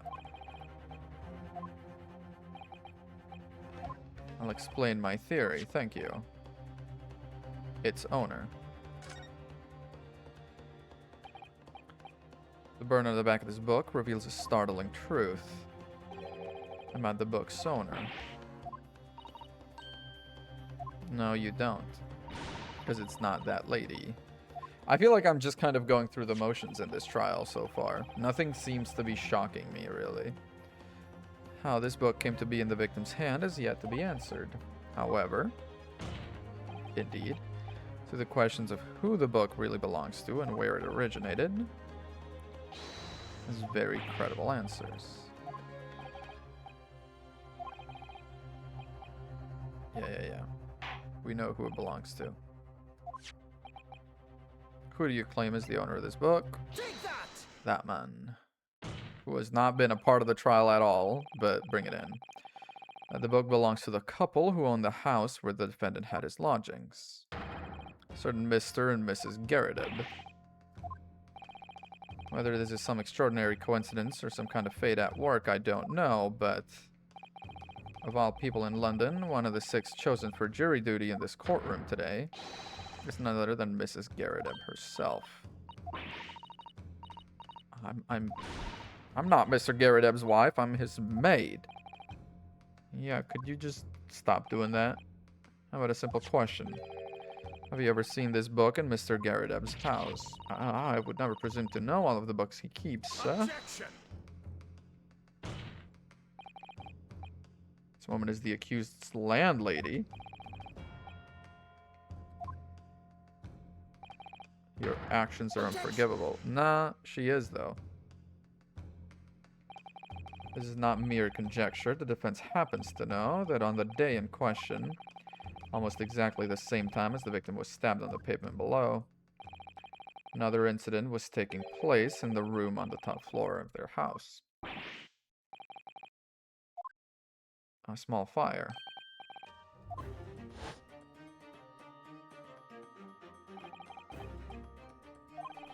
Whole place filled with smoke. Couldn't see a bally thing. Exactly.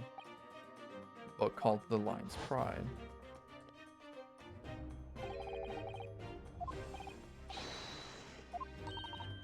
Objection! This is risible. All you've told the court is that a book by the same name was involved in a fire. But it was. But it was, though. That's the important thing. It'd be reasonable to assume it was burned to ashes. To infer it magically removed itself to the scene of the crime. The cause of the fire was marital discord. Without going into details, it appears Mrs. Garrett was considerably enraged, and she threw things. Can't even imagine being so horrid to the one you love. I'm pretty sure that's his spine or neck cracking. That cannot be the scarf. That shit's made of wool. Absolutely not, sir. My Patricia would never raise a finger against me, sir. I don't know, man. I saw you being shaken like a fucking cherry tree earlier. Yep. As soon as the fire got hold of them, that was it. Whoosh, up in smoke. And the wife started hurling things at me. Back against the window under enemy fire, so it must have been thrown at the window.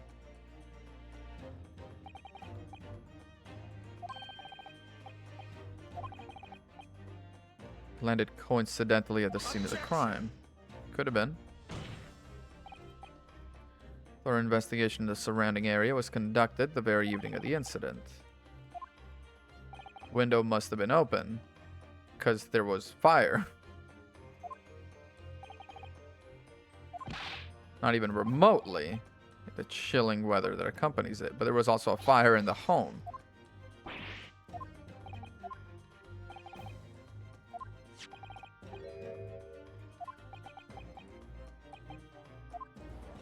There was a fire in the home. How are you going to clear out the smoke? That's quite enough, says who? Mrs. Garrett? Yep. Well, hope everyone can see you for what you are now, you little foreign trickster. You call yourself a lawyer? You're just a coward, a mean coward. Whoa. Getting me a little tiff set the whole neighborhood alight, honestly. Implying I'm merely posing as a maid for appearance's sake. How could you? It's nothing to do with this beastly case, not any of it. All you've done is sully your family's name. Our family's name? Dragging an upstanding citizen's name through the mud simply to divert attention for your failing defense. You slapped the guy next to her. I should box your ears, that's what I should do. It's utterly unforgivable. Alright, now they're all gonna switch. Listening to this Nipponese spouting on his fancy foreign theories. Think about it. At the end of the day, the only person who could possibly have stabbed the victim is that little hunchback with a mustache. What if she threw like a knife also and it went clean into the woman's back? What did I tell you? Back to everyone saying guilty.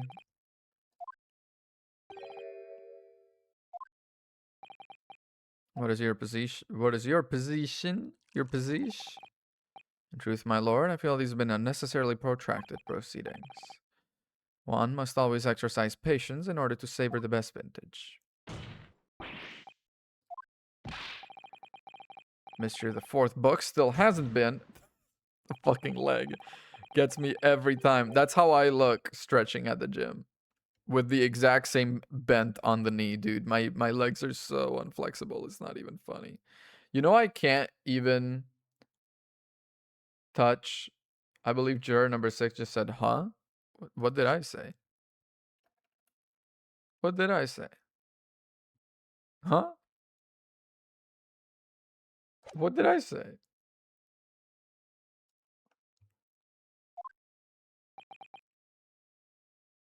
They were all in agreement. Yeah, that's true. 6 is, well, 6 is just going with the flow. Ladies and gentlemen of the jury, now state your individual decisions regarding a defendant's culpability. Guilty! Guilty. Guilty. Guilty! Yoga stream. Guilty! Fuck, man. Guilty. That man is full Irish, huh? Gonna have to do another one of these. Should I do a yoga stream to celebrate 200 followers when that happens? Thank you for that unambiguous response.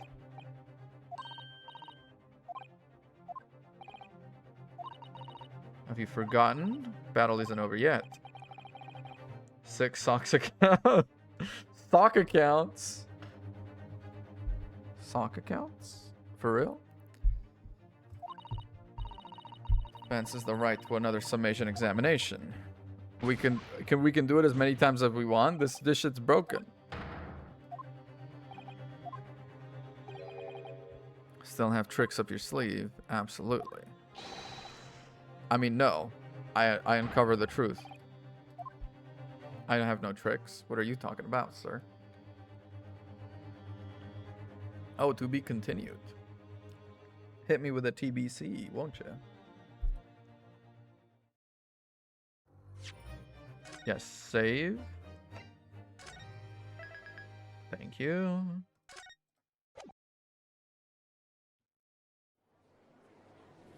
I like how these two just kind of have to sit here during this awkward moment. I have considered the defense counsel's request for a further summation examination.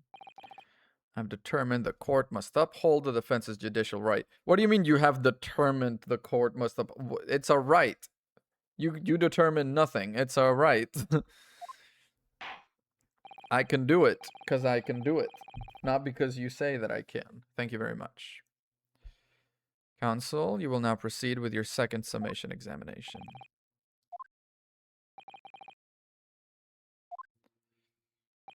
All right. Grounds on which you find the defendant guilty. Hopefully I don't need to start pressing everyone again.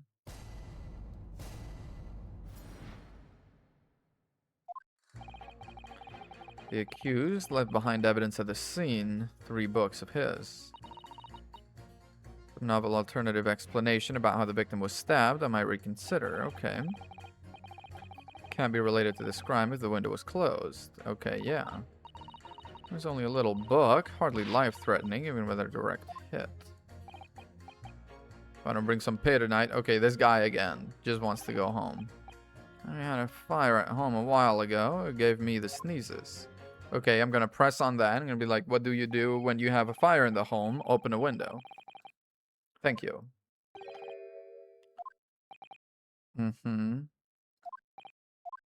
I was unable to find fault.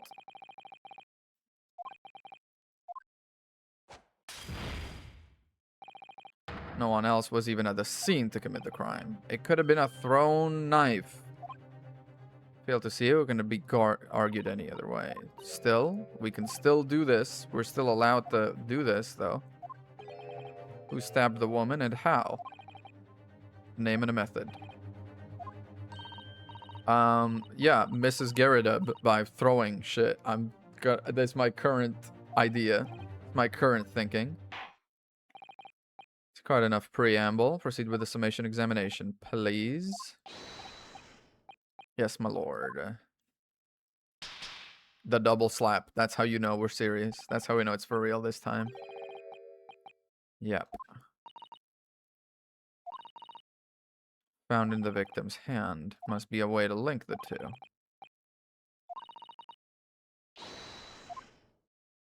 Keep an eye on how she reacts. Oh, we can do that during this? We can slide around? I didn't know we could do that. 3 books. Can be related if the window was closed. Hardly life-threatening, even with a direct hit. Yeah, okay. I'm gonna, first of all, press this guy. You had a fire in the home? What did you do?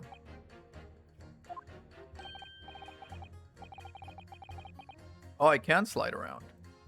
You'll have to speak up, lad. I have a banana in that ear. Could you tell us more about that fire? It was last winter. My grandchildren baked me a lovely cake.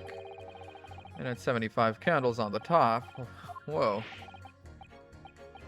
Is it some kind of devil worship? Oh god, right. They don't do that. They don't know about it. Of course not. It was an angel cake. Celebrate my birthday, obviously. Mm-hmm. Only I must have blown wrong somehow. The flames didn't go out, but candles went flying all over the room. Furniture caught, everything went up, the whole place filled with smoke. Uh-huh. Nicole, how did you catch a cold from a fire? What a fiasco. Grandchildren, bless them, threw water over me as they tried to put out the flames, and then because the whole room filled up with smoke, we had to open all the windows. Mm-hmm. Okay, but add that in your testimony, please. Or can I just pit that directly without anything else?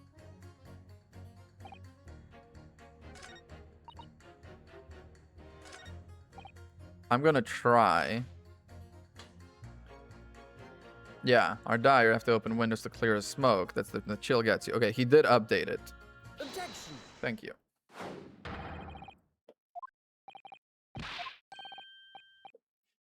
Told you it wasn't me. I know it wasn't you. I'm just bringing up some stuff. Juror number 3, yet again. Really clutch. Yeah, they really are. I feel like they should hang out. They should, like, exchange their numbers after this and maybe, like, get coffee. Do you hear juror number 6's account of the birthday celebrations? He once opened his windows in the middle of winter. Because it was an emergency. I mean, obviously, if the room was filled with smoke from a fire, you'd be mad not to open the... There it is. Whoa, new ship. I know, dude. I'm making ships left, right, and center. Call me a ship maker. Call me Frankie. The way I be making ships. On the day in question, at the time of the end. By the way, are you up to date on One Piece at all? Because shit's going crazy right now. I have like a couple friends who are into One Piece that whenever a new chapter drops, the chat just goes like, oh my god, did you read it? Yes, I did. Oh my fucking god. It's going crazy right now. I'm not gonna say anything because spoilers, but holy shit, it's going crazy right now. There was a fire in the Garrett household. I never read a single page. Ah! You gotta start. Come on. It's only 1,000... How many chapters right now? It's easy. It's easy. I promise. It's only...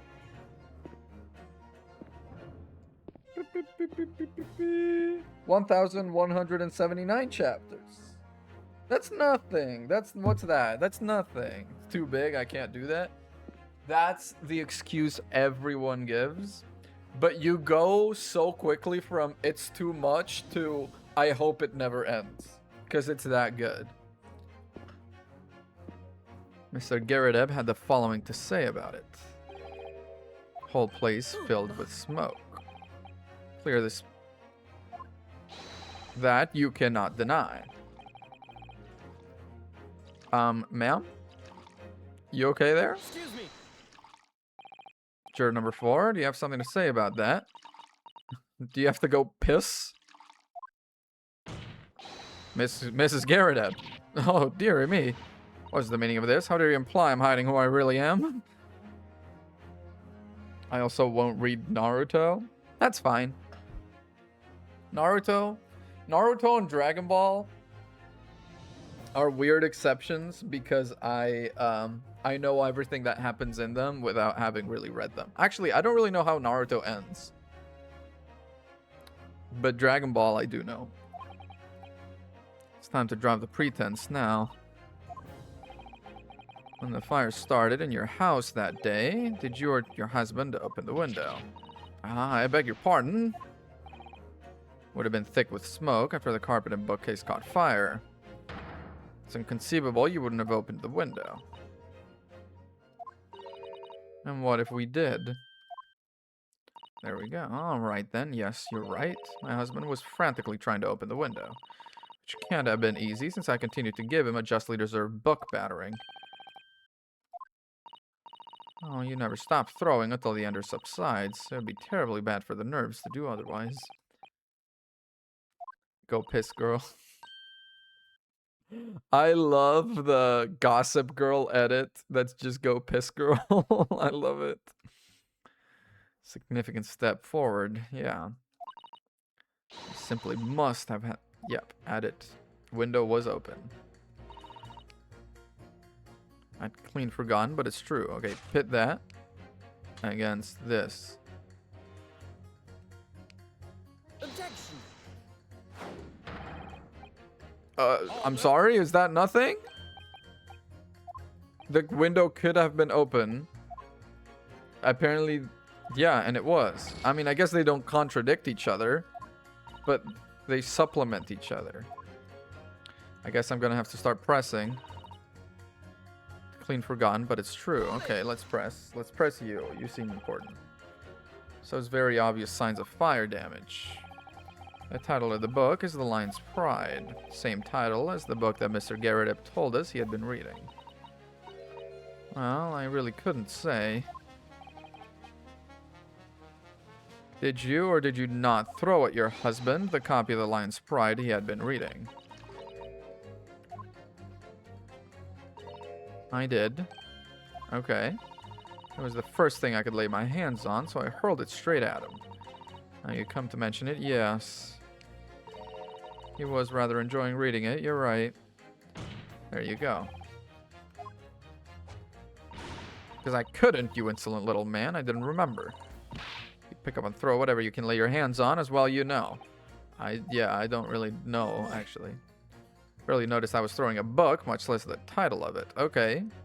Holy shit. Excuse me. What? Why are they... I'm just ping-ponging across now.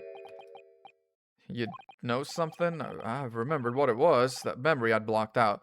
Why do you have memories you've blocked out? You were digging a hole. I was listening to what this granny was saying, brought it all flooding back. She's about to be like, Granny? Yeah. Who are you calling a granny, you cheeky devil? I'm Mrs. Garrett or the maid. It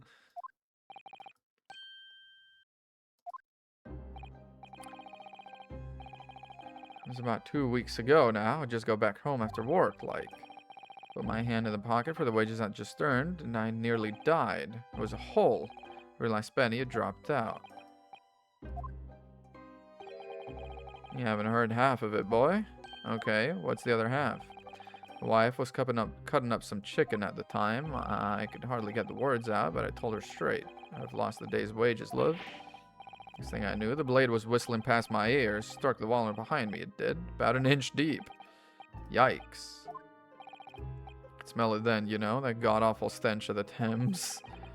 I'm sure I was gonna end up face down in the muddy banks that night. Oof. That's a real disaster, isn't it? Okay. Point I'm trying to make. When women lose their rag, they'll throw anything at you. Knives, hatchets, hammers, you name it. Whoa. Although you did throw me. Throwing household objects at people is, well, it's so uncivilized. At least attack with honor. Use a bow. Attack? Holy shit, girl. Anyway. Oh no. Throw people at the objects, exactly.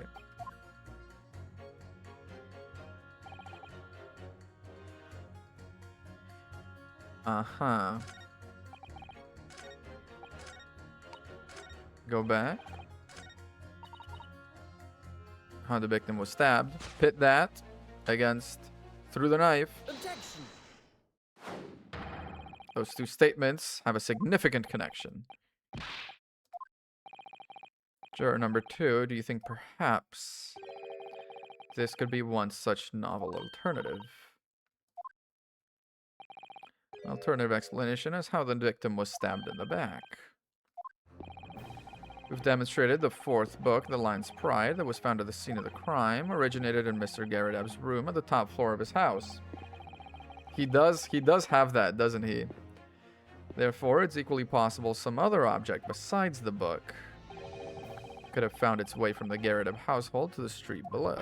Indeed. Such as, mayhaps, a knife. After all, Mrs. Garrett Ebb could have thrown any number of different objects at her husband. What are you insinuating now, you little beanpole? Since the true origins of this book came to light, yeah. Foreman of this jury, I demand a straight answer.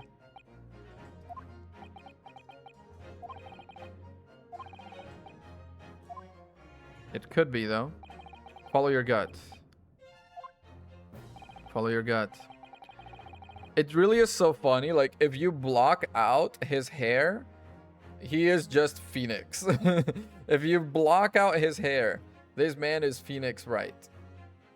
Hang on.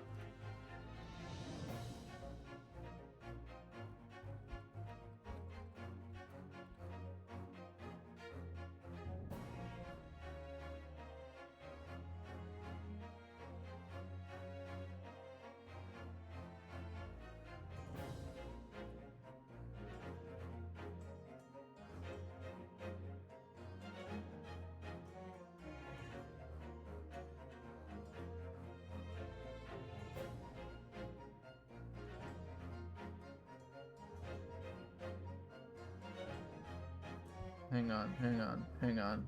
I'm doing a thing.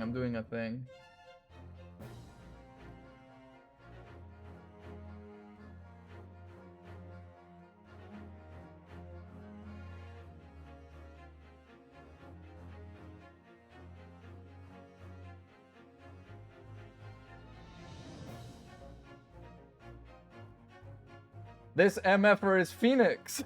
Look at this. Right? It's the exact...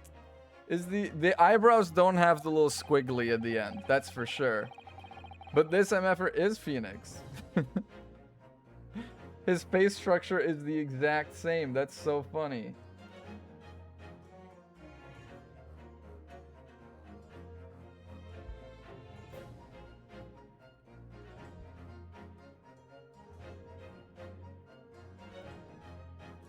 I'm straight up gonna keep this. Just gonna keep this in case I need it ever again. Oh, the object that was found its way from the Garrett household to the scene of the crime was the knife. Take that! Did you make that on the fly? No, there are. Juror number 4, Mrs. Garrett. Oh my god, wait, what if I had Phoenix right hair? Hang on. Needs to be way smaller. Maybe a little bigger.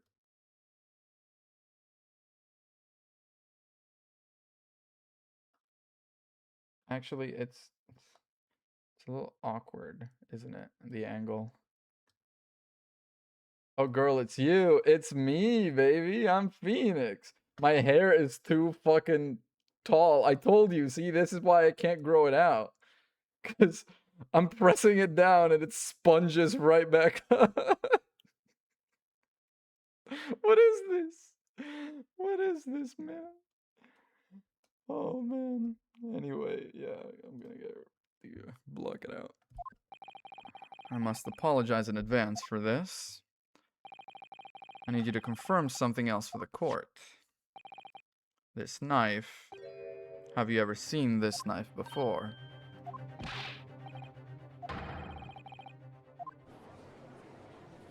I like the way they end their, like, whenever they're shocked by something, like, that's the thing it was up, man. Mr. and Mrs. Garrett were in the throes of an argument. Mrs. Garrett was hurling anything she could at her husband, who'd been backed up against the window. A window that had been opened to clear the smoke and through which a book sailed to land at the crime scene. It flew out of the window and across the street to land neatly in her hand. No, I'm thinking, actually, it flew out of the window across the street, landed on the floor, she bent down to grab it, and then the knife got her. My missus hasn't got a name like that. That's precisely why we must not allow this trial to end. Your answer, please. Have you seen this knife before? I think that's a yes. I would call that a yes.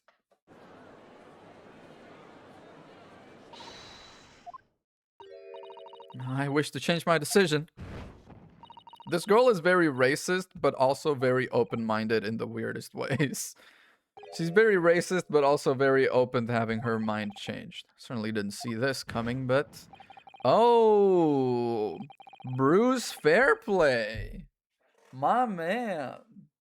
Look at the character growth on this man.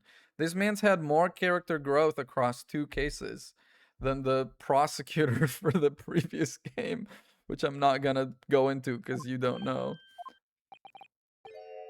I'd have to agree. Thank you. Yes, you know what? I'm not quite happy about this at the moment. All together now. This old man is not changing his mind. Someone wake him up. Someone wake him up, please. We did it yet again. Straight asleep. Must be. Maybe he's like concussed from when he bonked his head. He says he got knocked out. He slipped, fell, and got knocked out, he says. 2 jurors call guilty against 4 now calling innocent. The opinion of this court is divided and this trial will continue. Well, one of the jurors is out and the other one is out in a different way. So, yeah. One is physically out, the other's mentally out. See, this is what I say. If his eyes would change at all during that animation, that would change things a lot for me. This trial is rapidly descending into a farce. No. Now he's gonna throw it. Like a corked wine, the first few sips are bitter enough. Yep, there it goes. What follows is so repugnant, it's good for nothing save the gutter. The first few sips of a wine are bitter and the next are awful. Why do you even drink wine? The defense has just put forward a credible alternative explanation for what happened. Holy shit, Bruce Fairplay. I was not expecting Bruce fucking Fairplay to be my knight in charming honor. Corked wine. Yeah. What does that mean, corked wine? Isn't all wine corked? Or am I too poor to know what corked wine means?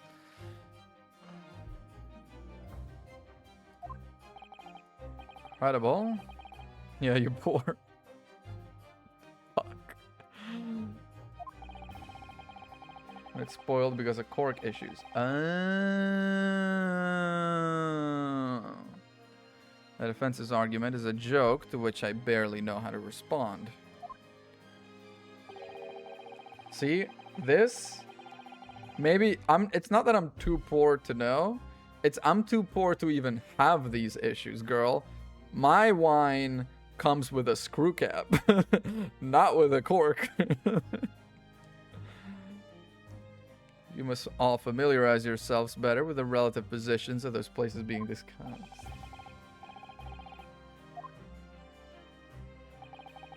Should already be more than apparent that between the crime scene and the Garrett household runs a rather wide street, Briar Road. Indeed. Are we about to do like a parabolic throw exercise? I loved those in physics class in high school. The distance from the Garrett house to the scene of the crime is some 15 yards. Yeah. Around 14 meters. 0.9 times 15, which would be 0.1, 1.5 minus 15, which would be 13.5 meters, in fact.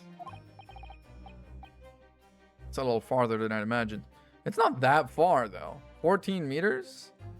That's not that far. Especially if you're up on the 3rd floor. Parabolic throw, baby. The 4th book was found in the victim's clutches. Indeed. In other words, the smoldering book, wantonly hurled by the lady of the house, traveled some 15 yards to land on the opposite side of the road, neatly between the collapsed victim's finger and thumb. It is not my conclusion. The book was hurled first. The knife was hurled second. The book fell to the ground. She bent down to pick it up. The knife... Did the jackknife follow a near identical trajectory to plunge into the middle of the victim's back? This fantasy is somewhat stretching the notion of having a bad day for the victim. Pathetic serialized detective stories. Yikes.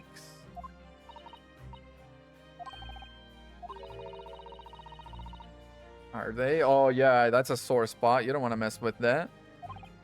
You don't mess with the steel samurai in front of Maya. Might I be allowed to speak? You may speak for the defense. Yes, go ahead. Thank you. Prosecution may consider the idea a fantasy, but what the defense has postulated was believable enough to persuade the jury. And as such, the court has a duty to explore this alternative explanation as thoroughly as possible. Thank you. You're not too good to do your fucking job, are you? Lord Van Zeeks. Juror number 4, Mrs. Joan Garadeb, must be called to testify and submit to cross-examination. Well, yeah. I don't know why y'all put a juror in who is the wife of the guy, of the landlord of the accused. It is unprecedented for a member of the jury to be summoned to the witness stand. Well, no one told you to put her in the jury. And unnecessary. Okay, why? Okay, why, Diva? There are already witnesses in the stand whose testimony the defense may further cross-examine. Both a burning book and a jackknife must have flown through the sky before this couple's eyes.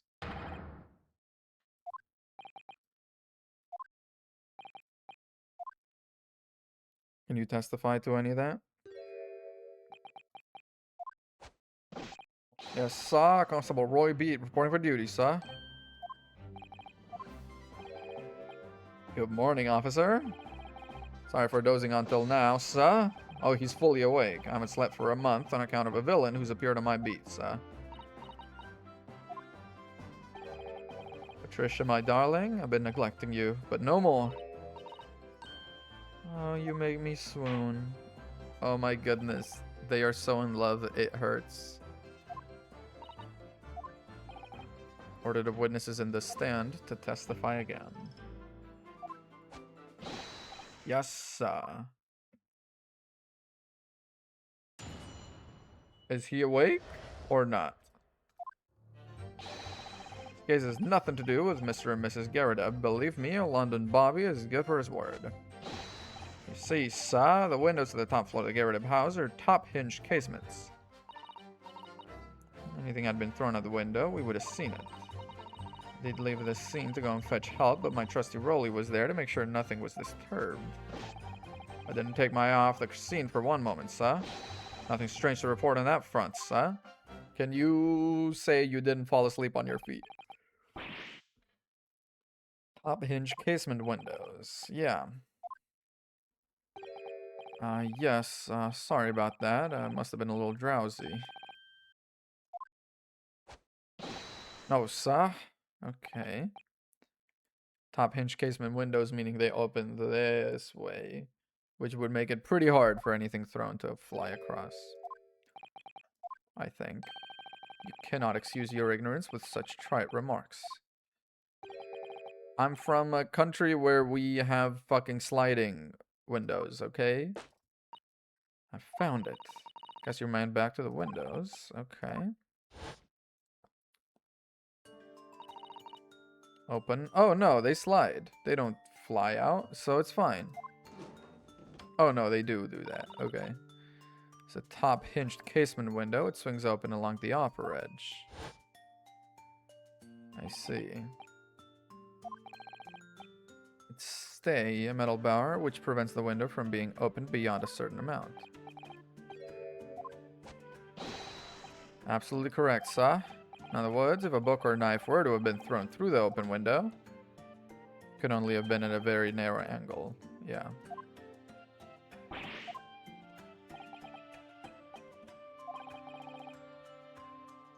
Never any possibility of either the book or the knife traveling 15 yards over the road. Unless the window pane had been shattered, which it hadn't.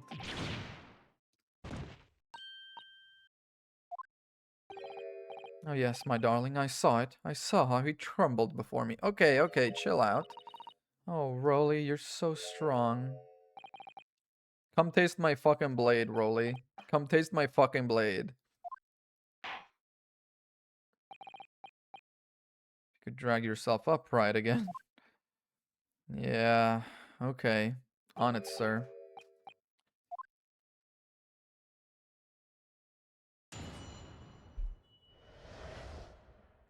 The stained glass background is so fucking cool.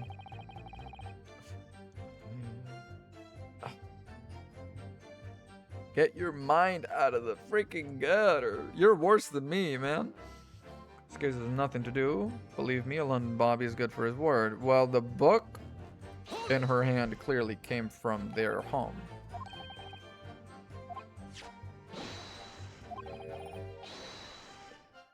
A reminder to all his policemen for a sworn duty. Yeah, during the pressing earlier. That's what the job's all about. That's why I can stand here today beside my long-suffering wife and tell you Bobby's good for his word. While rubbing my tired eyes admittedly, sir. It wasn't relevant then. It wasn't relevant then. Oh, Pat. Every time she turns, I have to imagine the scarf gets tighter.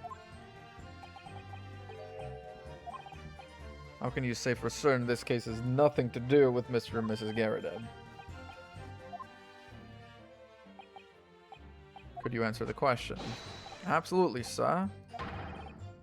Surprising reason. Oh, just one thing.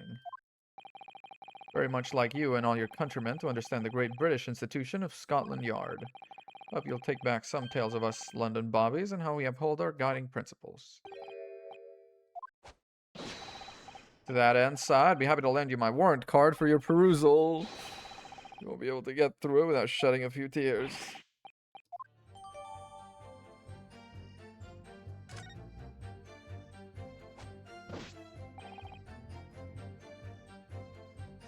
Hang on, let me look at that. Policeman will strive to present the piece within his allotted beat. Patrolling officer is expected to walk 20 miles around his beat every day for the furtherance of community relations.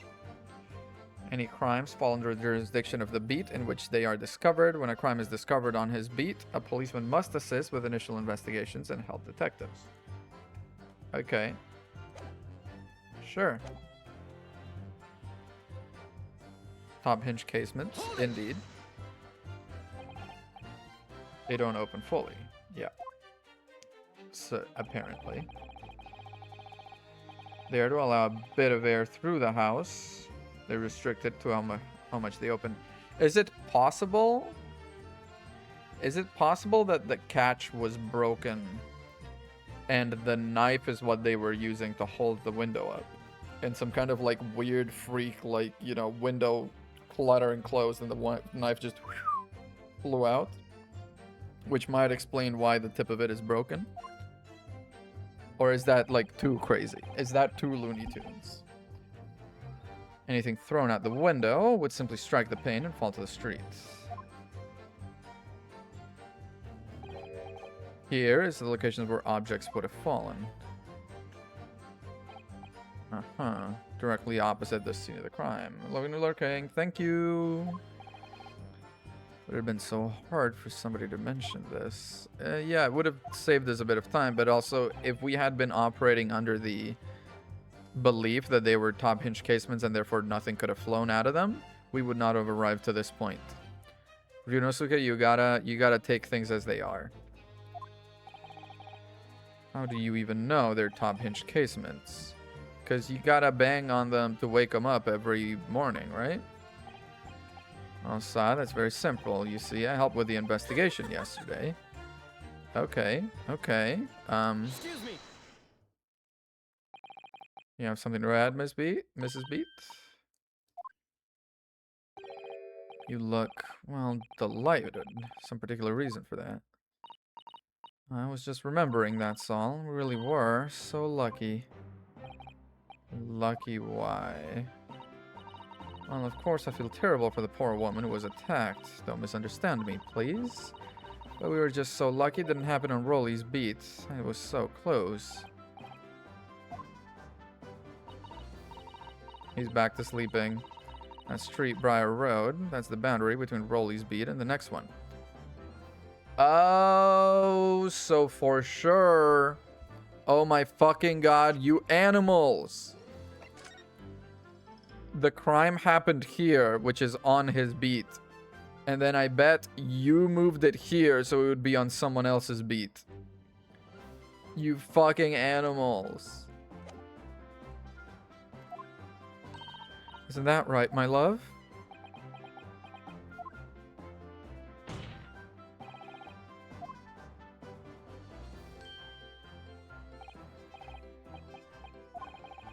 That's the reason I was helping out with interviewing the occupants of the Garrett household yesterday. House is on my beat.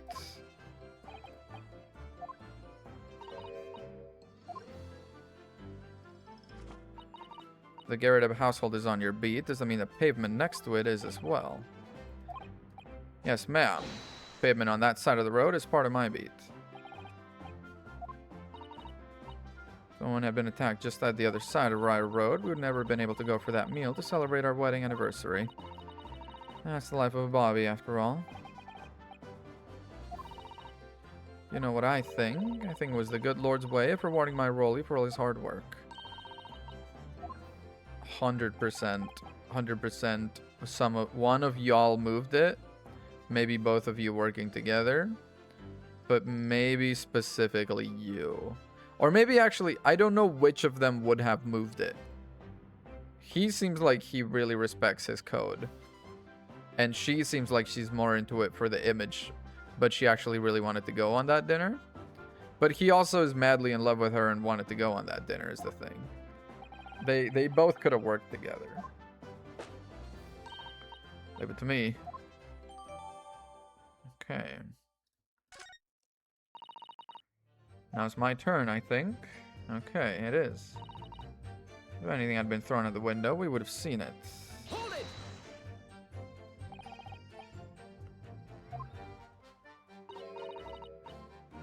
Just strolling along, gazing at the night sky and looking for our lucky star. Not likely, not with the street lighting. The star that will guide us to eternal happiness. Patricia and Rolly had the name pun swapped from Japanese. Rolly was named Patrick, Patricia was named Rolla. Aw. Also, hello. I hate peeps. Well, I hope you love me. But hello, welcome to chat. I like the fun facts. The flaming book had cut across the sky. You would have seen that for sure, yes. If I'd seen a shooting star, I'd made a wish upon it.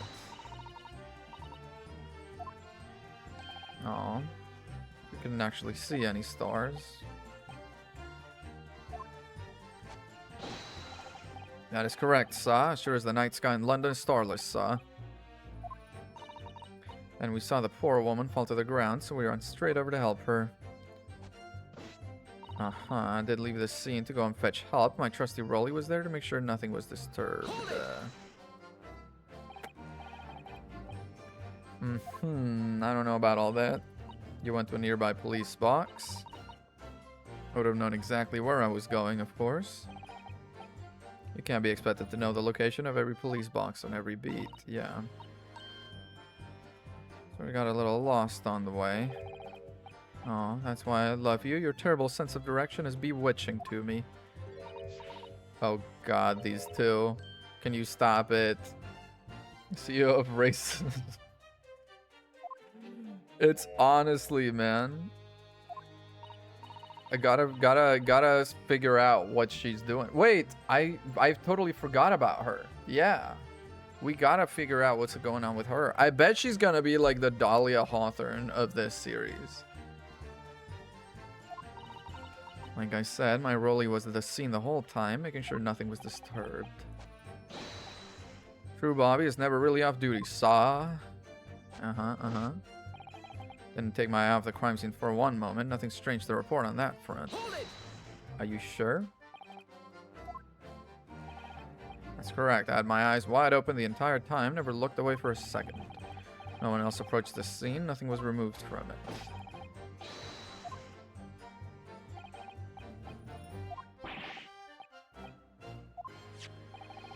This burned copy was originally the Garrett household. How did it get there?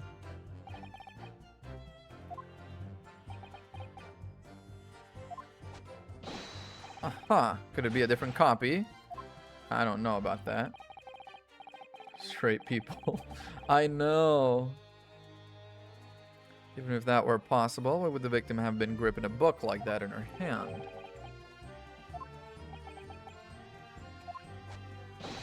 Well, saw that book was in the lady's hand from the moment we arrived at the scene.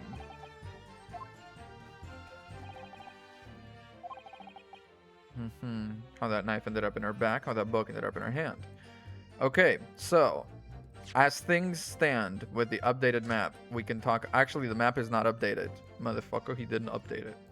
This bit right here, this whole block plus this side of the pavement is on Rolly's beat. This is the next guy's beat. They were walking by here on their way to a dinner to celebrate their anniversary when a lady fucking collapses, stabbed on this side. They're like, I'm not about to miss the fucking dinner for this. So she goes to call another cop while he moves the body that way. And the way she got stabbed is because, one, the book flows out, hits the window, falls straight down, falls to the ground. She's walking by, picks up the book, so she bends down to pick it up. Knife hits the window, falls straight down while she's bent over, right into the back. Collapse she is. That is how the crime happened. And then they moved her over here, which made us feel like this is where the crime had happened, but in fact, this is where she got stabbed and where she collapsed. They just shifted it over to a different bobby. I rest my case. Yeah.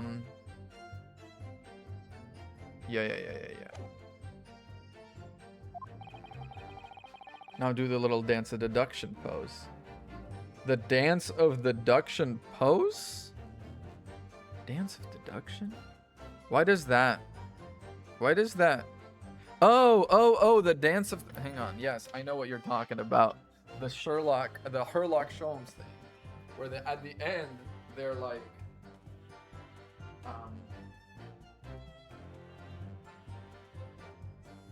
There you go. Do the little twirl around.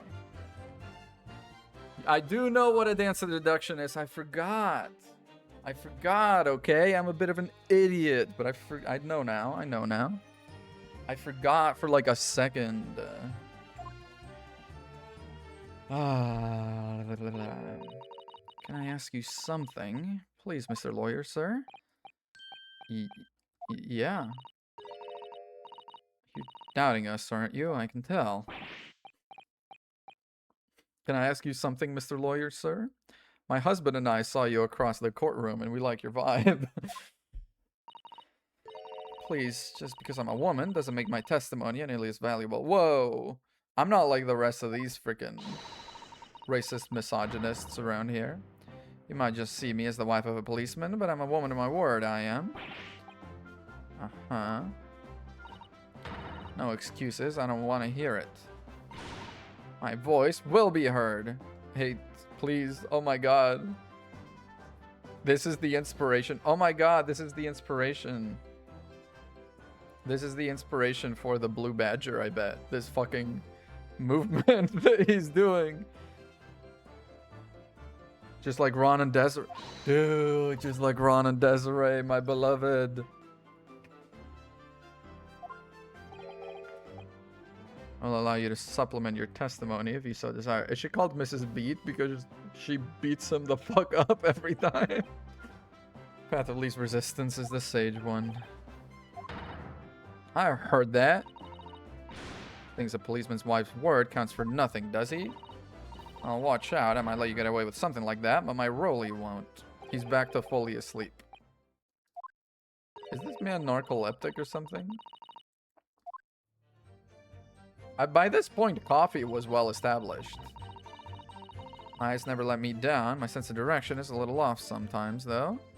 Hold it! Uh-huh. You got lost. That evening, I saw it clearly. A little Eastern man with whiskers and the funny carved back slinking away from the scene. He is just exhausted. That is true. But he woke up at the start of this testimony, and now he's back to teeter-tottering. In Catalan, do you know what we call this? We call it weighing figs. Pesant figas. Which, I'm not exactly why it's called that. But it's, yeah, just when you're weighing figs is when you're like, you're nodding off like that. Fucking god. Are knives flying through the sky? Because, yeah, because when you got there, she was already stabbed. Mentioned something about having a poor sense of direction.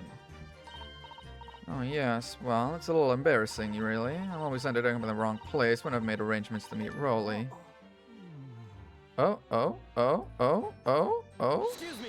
O'Reilly's Auto Parts?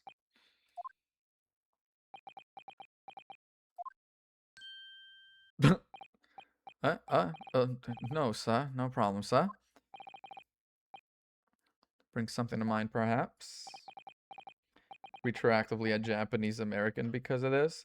Yeah, well, yeah, it's just because like the weird decision they made at the start of when they localized the games originally to make it be like it's in the US, right? Because I can't imagine the original Japanese release of Ace Attorney was planned such that it wasn't like this nebulous Japanifornia location, right? I was just remembering the same thing happened that evening is all. She lost her way. Well, you see, I sent her off to find a police box in the next beat over from mine, but she was gone a fair bit longer than I was expecting. Thought she'd be back inside 10 minutes, but my darling was gone a good 15. The reason I was so long is because of the bouquet.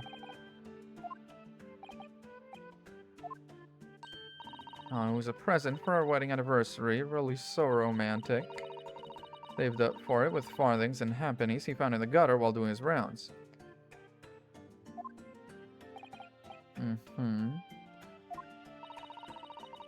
All out of the direction was told the first would never be localized. Ah. I'd forgotten all about it until just now. About the bouquet? Well, he just had a big revelation. That was just between us. I'm not talking about it to anyone else, darling. You have to promise. No, you have to talk about it. Quite sure of one thing. We gotta ask her about the bouquet, yes. This bouquet you just mentioned, add details about it to your testimony, please. I'd love to. I know she would.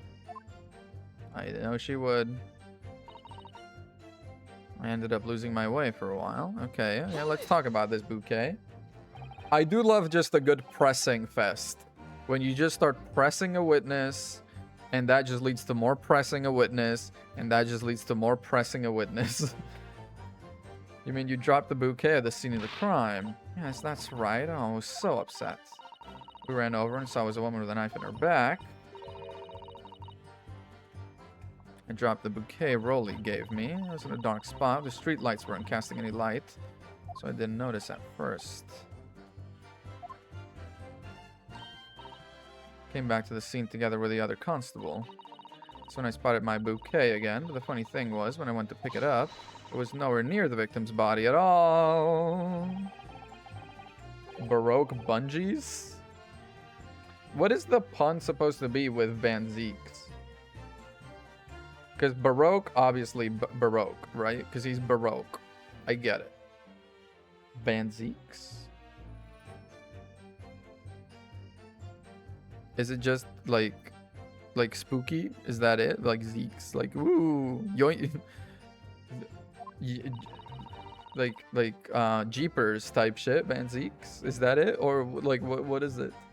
I was all flustered for a moment before I heard a voice calling me from the other side of the road. That's right, silly me. I'd gone over to the wrong side of the street. Oh, I'm gonna blame the bouquet this time. Can't think how it got there. So he moved the body then. That is very curious. I forgot to pick the bouquet up again when we left the scene. Beautiful rose Rolly bought me with that change from the gutter he spent so long collecting. Oh. Benjikusu. Benjikusu. This sorry solitary rose. Oh, yes, that's it. That's the bouquet Rolly bought for our anniversary. With old bits of change he found in the gutter.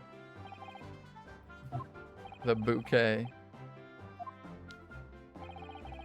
According to a report by the police officer in charge of the crime scene investigation, it was found on the edge of the pavement in front of the Garadeb household. Indeed. As it lay where the street lamps cast no light. No relevance to the case since it was found on the opposite side of the thoroughfare. Not yet. Evidence.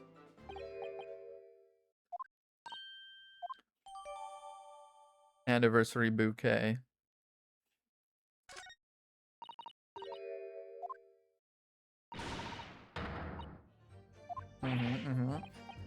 Yeah, you'll have it back, but your husband's going to jail. Sorry. I didn't take my eye off the crime scene for one moment, sir. Nothing strange to report on that front, sir. Should I? Okay.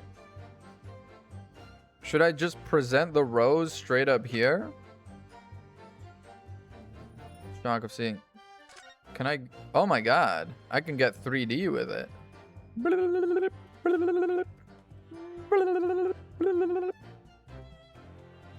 It is a beautiful rose. I'll give him that.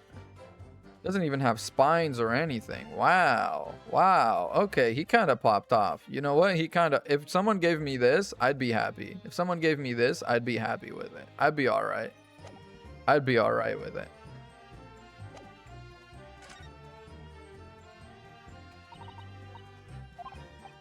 Yes, the whole idea of an invisible attacker has been troubling me. Yeah. Fish and chips in the newspaper. Honestly, please, I want the endless fish and chips. White rose means someone's still alive. Black rose means someone is dead. What, like, someone, anyone? Like, if I give you a white rose, what does, who is the someone in that exchange? If I give you a black rose, who is the someone in that exchange? Yeah. Decisive blow. Expose the whole truth. Maybe if you mail it.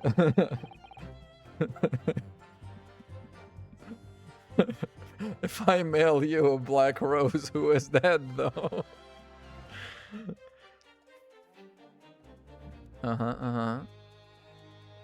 Nothing to do with Mr. and Mrs. Garadeb. Should I just present the anniversary bouquet on here? Objection. That was not it. The music did not stop. Did not stop for like a second. Fuck, man. I'm gonna have a... I need to just go through all of it again because it's just such a long statement. I got a little trigger happy. That's it. Windows on the top floor, top hinged. If anything had been thrown, we would have seen it. I did leave the scene. My trusty Rolly was there to make sure nothing was disturbed. Dropped my bouquet. Ended up losing my way for a while. Every time you fucked up. But now I know if I fuck up and die, I can just pick up right where I left off. So it does take the sting out of it quite a bit. And take my eye off the crime scene for one moment, sir. Nothing strange to report on that front, sir. What about the bouquet? Objection. That is the one. That's the ticket, baby. I smell blood. I smell blood in the water, baby. I don't know what that voice was. Hang on. That was... Yeah, baby. That's me. That's me.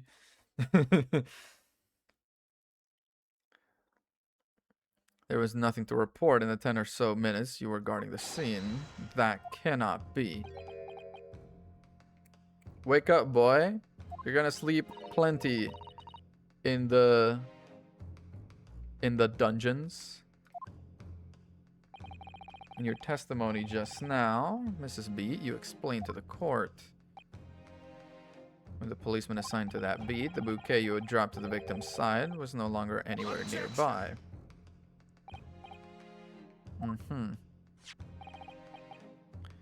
If a single sorry bloom can be so described. No doubt it was blown into the... No. Objection. Nuh-uh. If that were the case, why did Constable Beat not testify to the fact? Said nothing happened.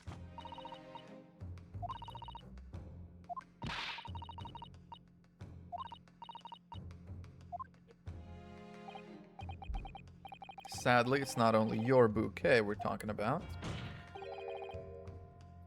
Mysteriously the wrong way around. Thank you. Turnabout time. Starting a long tradition of turnabouts. Ryonosuke. Naruhodo. Ladies and gentlemen. Besides Mrs. Beat's bouquet, there's Mr. Garrideb's book. Which could not have made it across because of the top hinged windows. Would have struck the pane of the casement window and landed here on the west side of the street, and yet it was actually found on the opposite side of the road. According to testimony we've heard, Mrs. Beat's bouquet should have been here, but it was on the other side. No logical explanation for those things unless somebody deliberately moved them.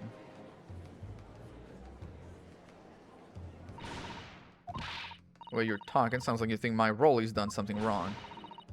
I think he did. Oh, you're back? Welcome back.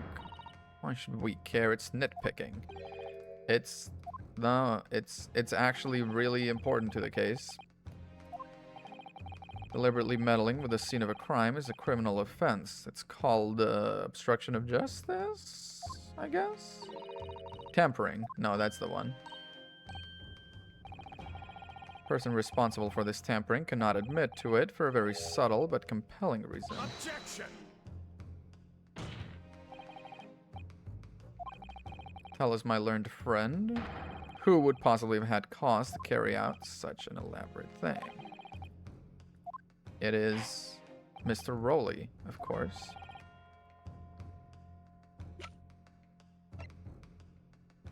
The way they're both wearing the scarves, the 2D images are so cute. Oh my god, with his red ears. I'm so sorry, you're a criminal. You're criminal scum, but you look so cute.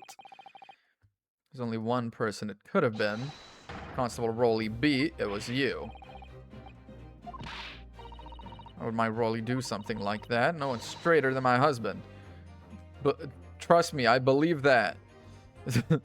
No, Bobby was more tirelessly for the people of London. Exactly. Which is why he had his one night off, which he could spend with you, his beloved.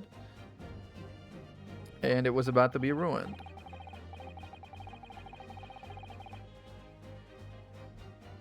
Excuse me.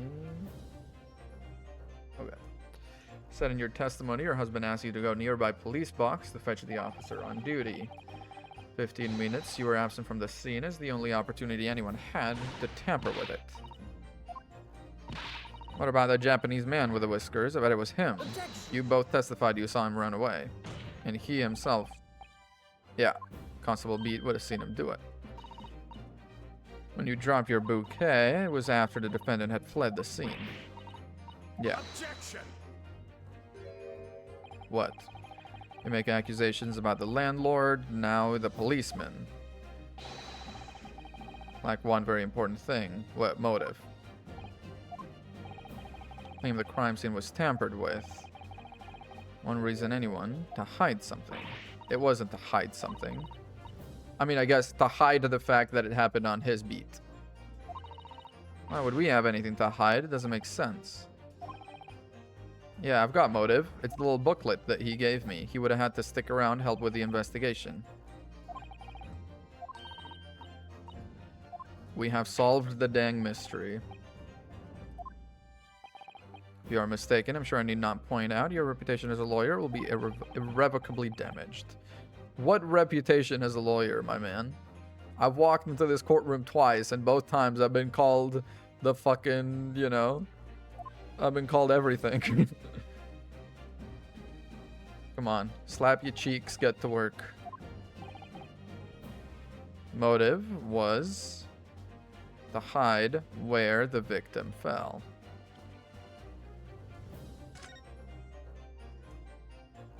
They do think that because I am, you know, stolen valor carrying a badge of a lawyer around, even though I'm not.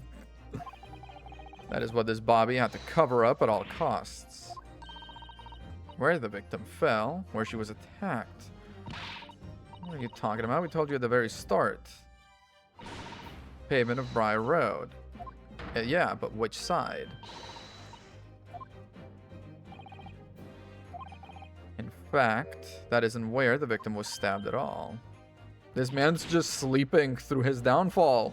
This motherfucker's gonna wake up in jail. He's gonna be like, huh?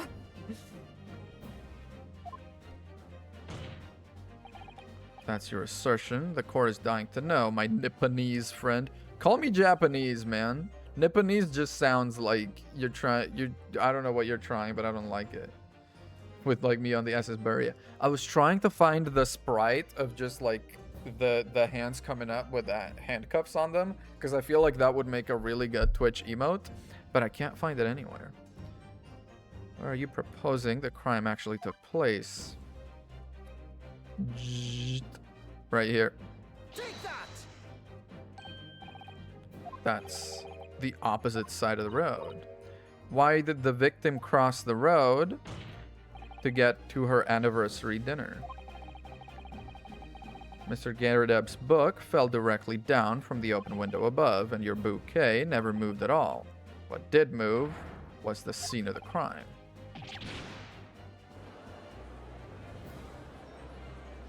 Dude, I'm so fucking moved by my guy, Bruce Fairplay.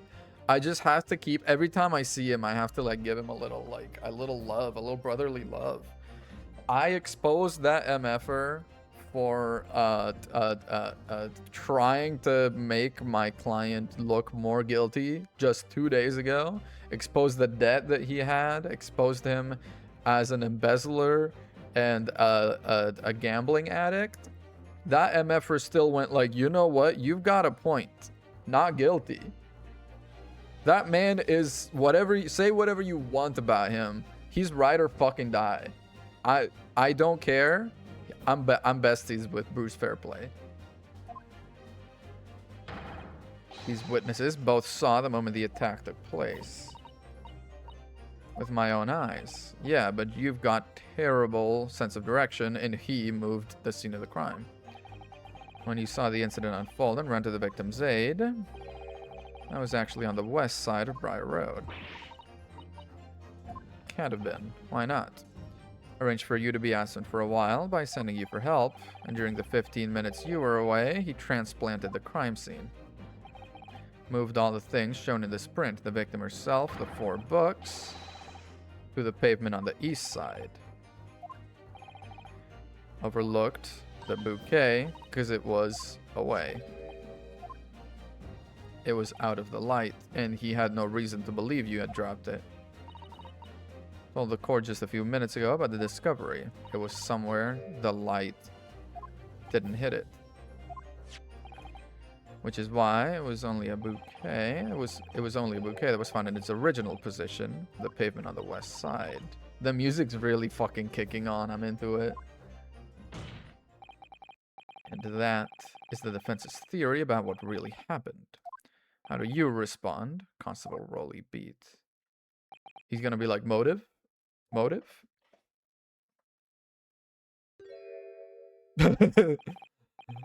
I'm very sorry. I didn't mean to nod off again, but I haven't slept properly in a month. Did I miss anything important? It isn't true, is it? What that lawyer said is all lies, isn't it? Hello, it is, because you're the most upstanding, righteous man I know. Oh god, Rolly, you're about to speedrun a divorce, I think. I had a dream, a terrible dream. All the things I did that night. Everything come out, everything exposed. Well, only it seems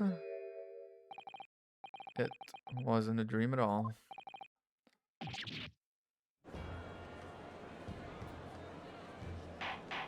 Motive now. Or dar. I have to imagine he says it like that. Ordar, ordar, ordar. It's like he's trying to say hors d'oeuvres. Hors d'oeuvre, hors d'oeuvre. How do you say hors d'oeuvre? Hors devours. Why would you do something like this? Moving a corpse. This is a criminal offense, isn't it? Some horse devours. Yeah, some horse devours, please. Why would you do this? I can tell you why he would do this. He would have had to stick around. I can't say, sir. I really am ever so sorry about all this. For damaging the yacht's reputation, for everything. I have a possible explanation. Your little booklet. On that particular evening, Constable Beat felt compelled to move this scene of the crime. Put it on someone else's beat. You, a foreigner, presuming to understand the mind of a Scotland Yard policeman. First of all, that's a fucked up pose you're doing. Holy shit. Like, first of all, holy shit, my guy. That's some serious claw hand. Second of all, what's that got to do with anything? And yet, Lord Van Zeeks is this foreigner who has uncovered the startling truth of the matter thus far. Thank you. Judge is a true ally, as always. Van Zeeks can eat my whole ass, as always. It would be beneficial to the court to hear this extraordinary young lawyer.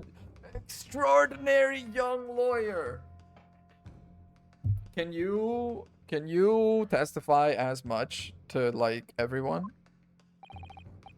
If you please. Yes, my lord.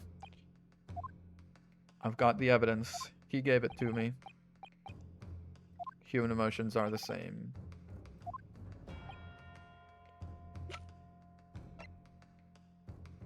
Take that!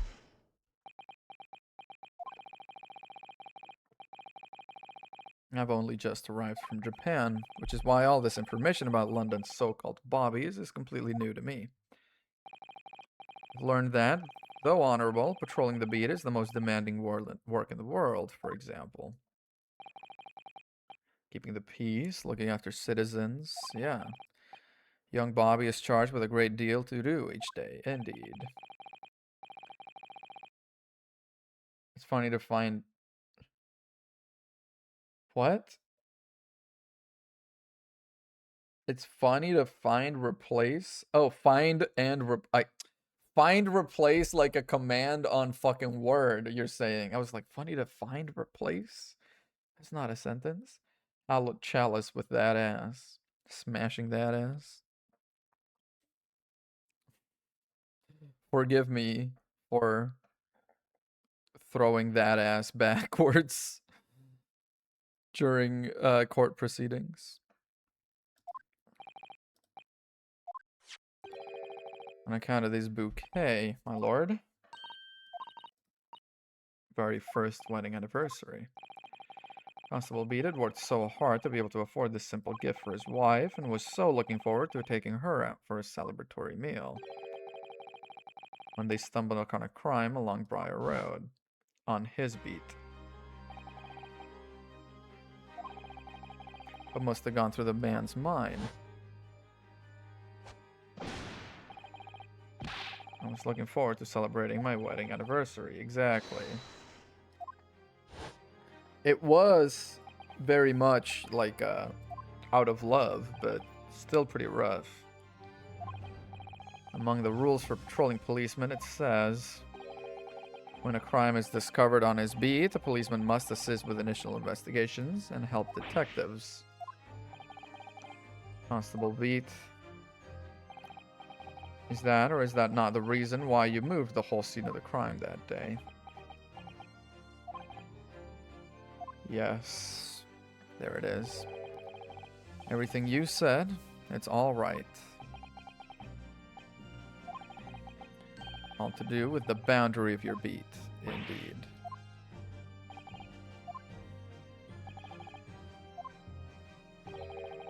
Actually occurred on Constable Beat's beat. Moved it to someone else's beat. It was the first time since I became a copper I'd ever cursed God. criminal could still be lurking somewhere. Yeah. Every intention of doing my duty as a police officer. But then it dawned on me. I realized where we were, where the victim was lying, and what that meant for me. Policemen must assist with initial investigations and help detectives. Why did this have to happen here and today? Yeah, why tonight of all nights? It's rough.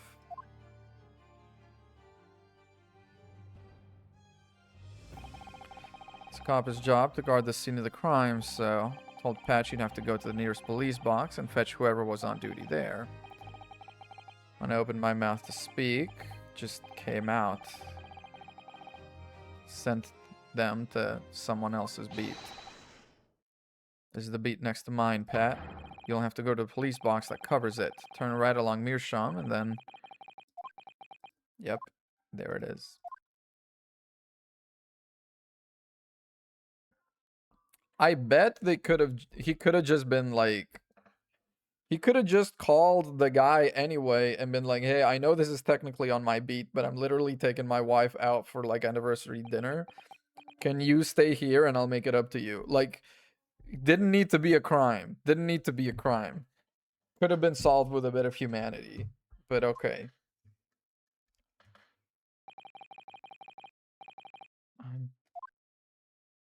Yeah. I'm sorry. I'm so sorry.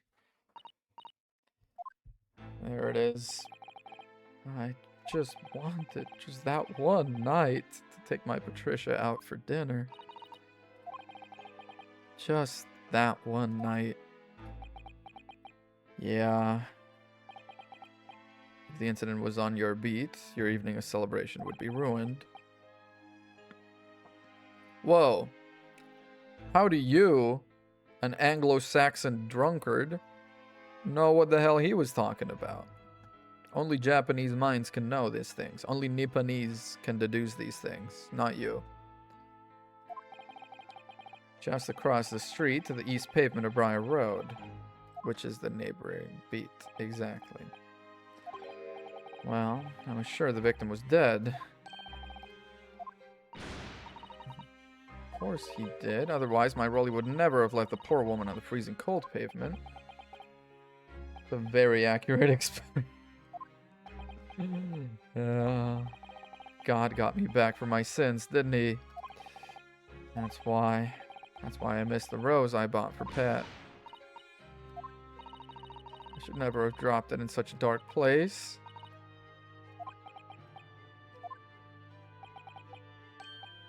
Can you tell us, Constable? How many books did you move from one side of the road to the other? 4, yeah. 3 of them dropped by Mr. Natsume, and the 4th that fell from the window upstairs. Because she had been grabbing it. That's because that's how I found it. When we first ran over to the scene, the victim was already holding the book. Made sure it was still in her hand. Moved the crime scene as best as he could. Oh yeah, son, no doubt about it, son. The one that was burned. Again, she bent over to pick it up and then got stabbed by the knife falling down. Thought it was an open and shut case at the time. There were only the 2 people at the scene, and Pat and me both saw it happen. Yeah. Couldn't see the harm. Didn't think moving it all over the road would make a jot of difference. This is it for me now. Yes, Lord Van Zeeks. I believe that concludes the cross-examination of the witnesses. Hey, you believe jack shit. I'm cross-examining. You don't get to say when it's over. You may withdraw. What will become of my Rolly? What will happen to him? For now, you're free to go home. And then we will talk about what happened. It was all my fault because I'm always moaning at him for coming home late. No, He made the decision to break the law, yeah. Leave it now. Let's go home. I'm tired. Damn.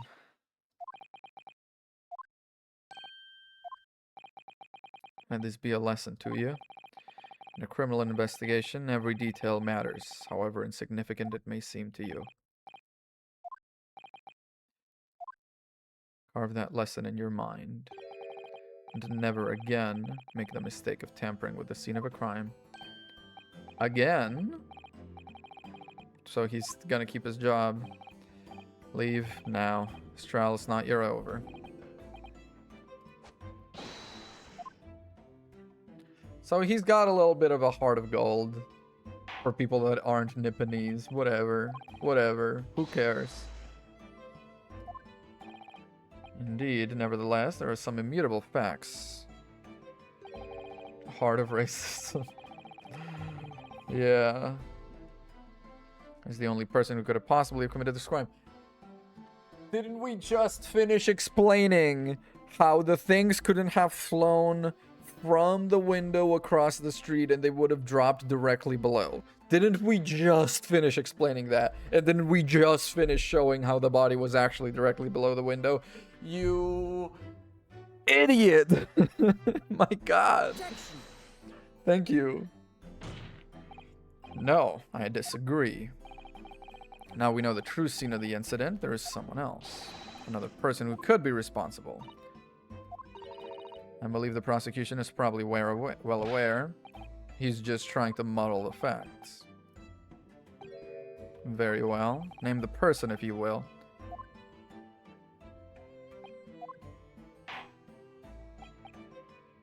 The other person who could have perpetrated it. Yeah, Joan Garrideb. I'd like once again to request the cross-examination of a new witness, Joan Garrideb. In order to finally reveal the truth about this case, it's imperative we cross-examine juror number 4, Joan Garrideb. Objection!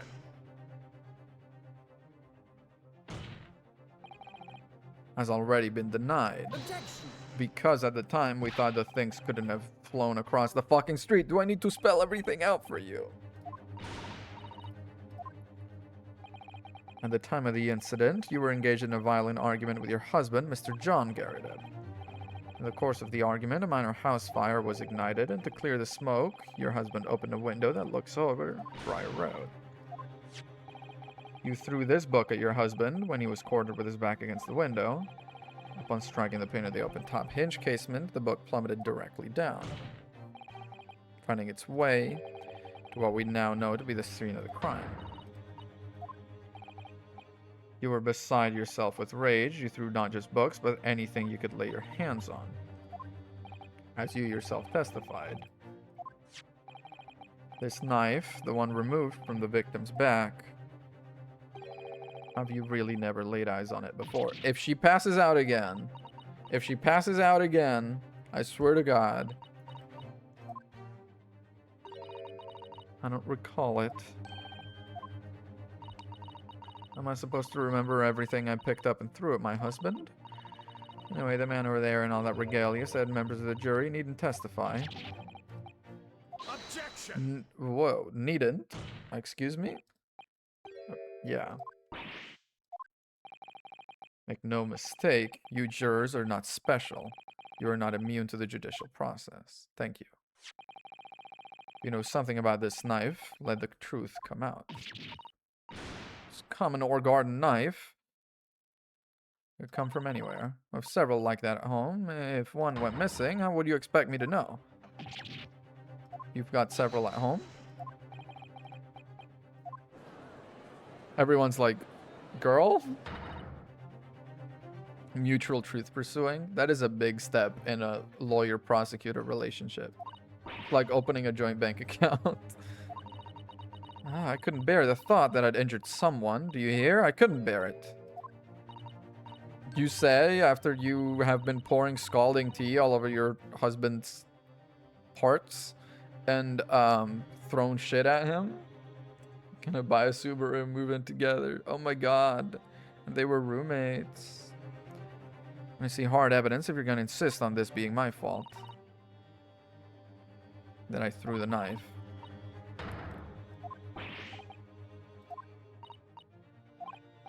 If I had evidence like that, I would have thrown it in her already. Yeah, exactly. Then take the stand. Thank you. Prosecution does not object to the defense's request. Yeah, you're gonna have to testify. My God. Having observed it with your eyes today, witness testimony can lead to the most extraordinary truths being unearthed. Demand your full and unadulterated testimony. Thank you. We shall extract the truth. Me when I'm at the dentist, we shall extract the tooth.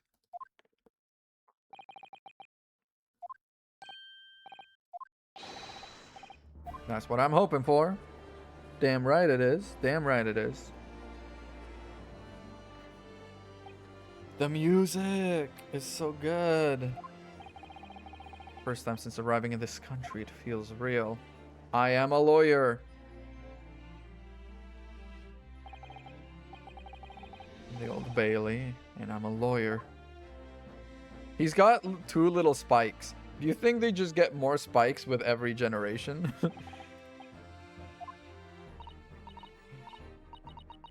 My name is Joan Garadeb, and I'm, well, I'm a juror and such like. Yeah, she's been in too long. She's gone too deep undercover. Court has decided your testimony is required in order to clarify matters. Yes, my lord. Okay, tell the court everything that took place in your household on the evening in question. Please and thank you. Do not attempt to hide the truth. She got jiggle physics. She got hardcore jiggle physics. Chin up, Joni. Nothing to worry about now. He's also there with the badge on. They're both testifying together. He is fucking... My God, man. My God. That is not right. Wasn't only you in the room that day, old thing, was it? I think I have to testify as well, don't you? What about your knee, dear? Don't you worry about that. Hardly notice it. Not the sort of chap to leave a comrade to face disciplinary action alone. Yes, sir. Former 2nd Lieutenant of the 3rd Regiment of the 4th Northumberland Fusiliers, sir. See my fair share of... See, his shoulders square up when he actually salutes. See my fair share of action now and live in the quiet life, as it were. Incendiary battle. Yes, indeed. Quite. Quite. First in the proud history of the British court. Calling a juror to the witness stand is unprecedented. I'm about to put a fucking policeman out of work. I'm about to fucking take a war veteran and take his wife away. He will recount clearly and consistently and concisely the events in your home. At once.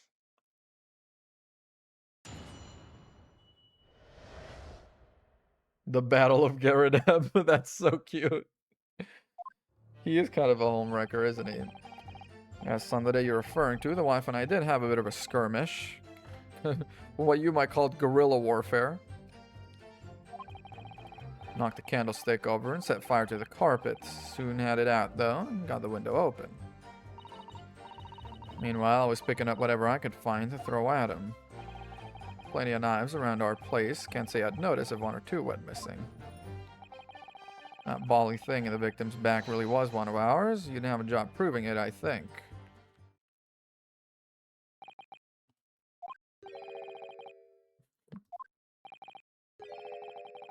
Bruno is such a cute nickname, by the way. Is that official, or is that just your nickname for him? Wait, Bruno is what Wilson called him, isn't it? Enemy caught us on the hop, sir. Had no choice but to dig in and take defensive measures. Yeah. To be honest, if the enemy had kept shelling us for another minute, we'd have been toast. course, a veteran such as myself is only too aware that on every battlefield, you're just a gnat's whisker from death at any moment. I'm dubious this testimony will shed any light. I'm still gonna cross-examine. May not be able to offer anything more than they have testified. This may be a dead end. I still gotta testify. I still gotta cross-examine.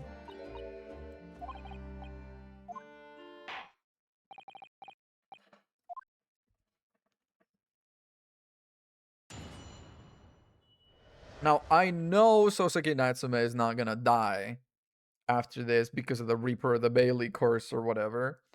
Because that MFer went back to Japan? I'm imagining? I don't really know about his real life, but I'm imagining he did. And he certainly didn't die this way. I don't know if they would stretch the truth that far. Can't recall the reason now. Yeah, okay, I'm not about to drag your affairs out, you know? Soon had it out, got the window open. I'm gonna start pressing from here. Fire also spread to some items of furniture, didn't it? Bookcase, my armchair, anything of mine, really. Just so happens there was some bath water around that evening. I sloshed that about to put it out.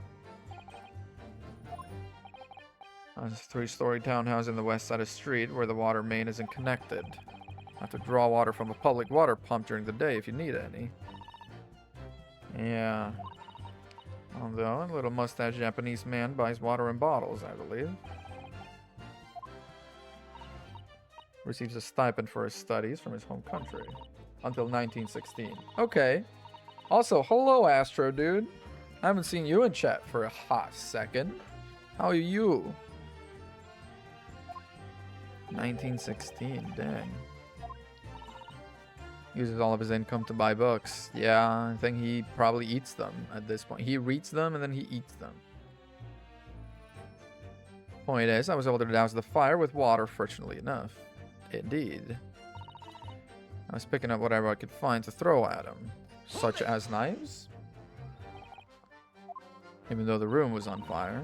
As far as I was concerned at the time, it was more important to extinguish my anger than the flames. When a woman wants to throw, she must throw.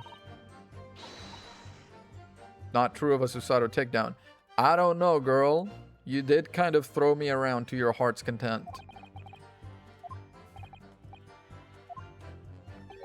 Was a knife among the items that you threw at your husband? Well, honestly, I don't recall. I feel I must point out I'm no monster. Some bread, a cabbage, garlic, a towel, and a sponge, a napkin. Oh! Excuse me. And what else? This pipe as well? Dude, he did tricks on it. He goes out like town. I beg your pardon. Your wife's remark just now brings something to mind. Nothing of any significance, no. Just that the barrage of projectiles that whole thing launched in my direction was somewhat more solid than she implies. Books, bricks, and the fire poker, I seem to recall. The woman's aim is uncanny. She landed a direct hit with every volley. Yep. Good grief, woman. We're not at home now. This is a court of law.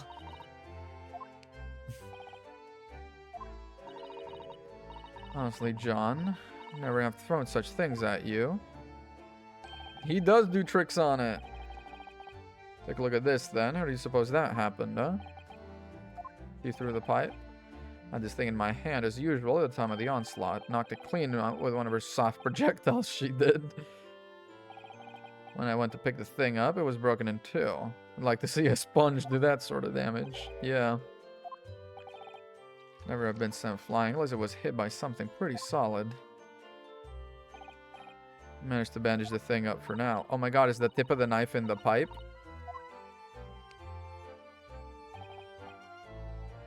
It could be important. Objection. Betray a fiery wife, and pipes as well as hearts may be broken. Hardly worth adding to the formal testimony. Common sense. Nuh-uh. First of all, that's crazy. Would you at least permit us to examine the pipe? Well, I don't see why not. There you go again, trying to ingratiate yourself with a young lady. My God. Just add it to the court record. Just put the pipes in the court record, bro. Just put the chips in the bag. Well, that's a freaking nifty slice right here. Small nick out of the bowl here. Little scrapes and dents. Clearly a well-loved pipe, yeah. Being well-loved goes hand in hand with getting some battle scars, yeah. Clearly new. Well, well, well. They just twinkled inside the chamber of the pipe, yeah. Let's turn it over and give it a shake. Fragment of metal. Tip of a blade. Tip of a blade. There we go. Well, I think that's all we need. While loading the pipe. He's smoking that stuff and he's like... Oh, it's sharp today. It's fine. We have everything we need, in fact. Yeah. Have a hard time proving it's ours. You'd have a job proving it, I think. Mr.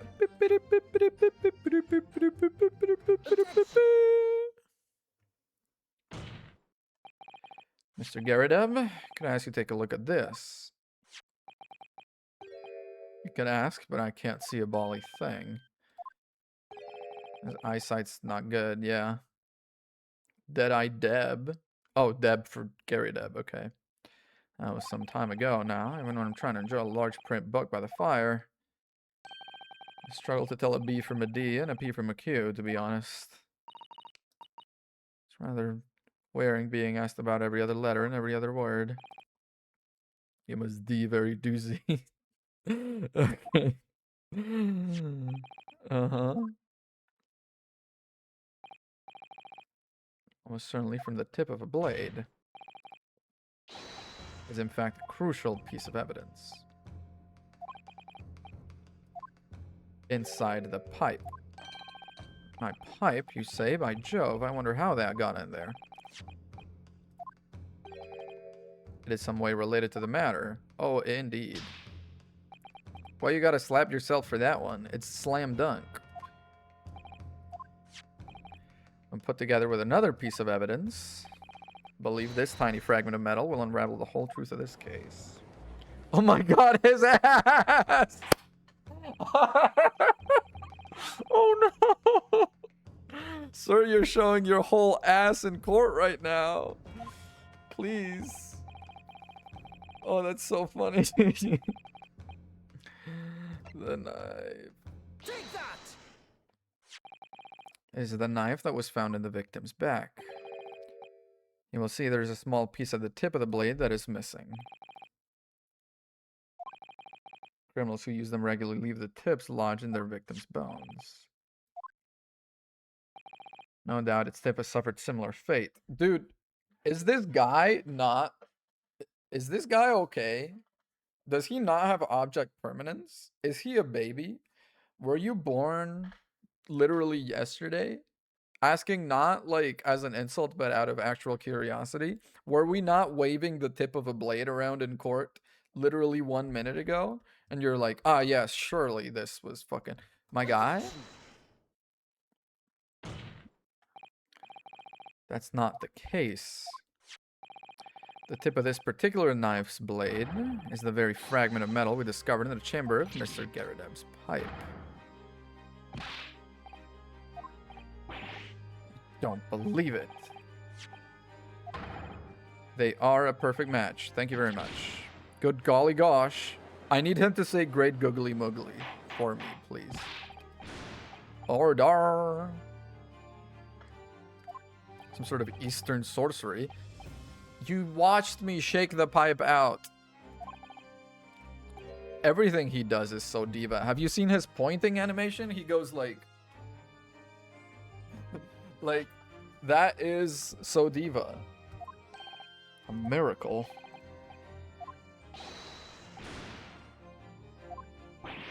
Yes, my lord. When did the fragment of metal find its way inside Mr. Garredeb's pipe?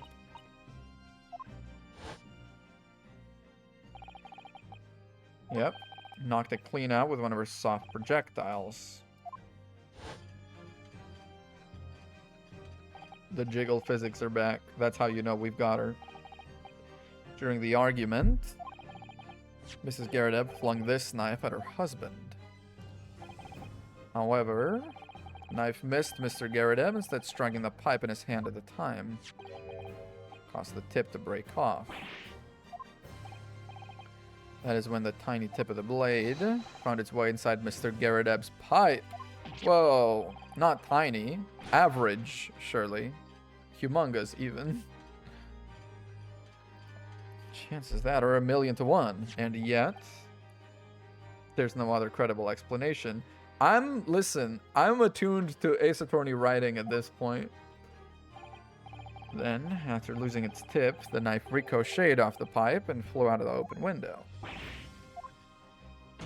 At which point it fell.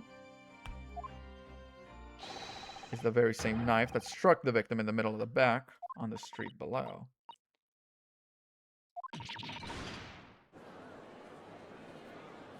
His ass! His little striped undies. What?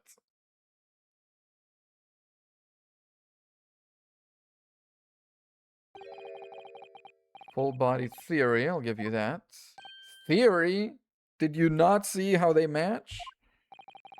Complex bouquet of seemingly trivial points, plausibly arranged to create an almost passable vintage. Allow me to toast my learned friend's characteristically Nipponese approach to bottling his argument.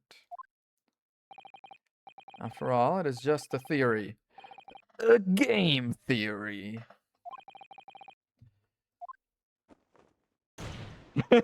He's so diva. Spoiled by an insurmountable inconsistency, which is what? Dude, he hasn't even said what the inconsistency is. Drop the kayfabe for like a second. He hasn't explained what it is. Simple's nature, my lord. Victim was found with the knife planted in the middle of her back, not on the top of her head, which wouldn't have happened if the knife dropped straight down. Yeah, the book fell first. She bent over to pick it up. I've been saying this since like 90 minutes ago. My God. You silly little man. Edgeworth would be on his knees sobbing if he ever met this man. Let us consider the basic facts of the case. Victim was walking along the pavement before being stabbed in the back and falling to the ground. The knife that struck her had fallen from above. There's no possible way it could have planted itself into the victim's back.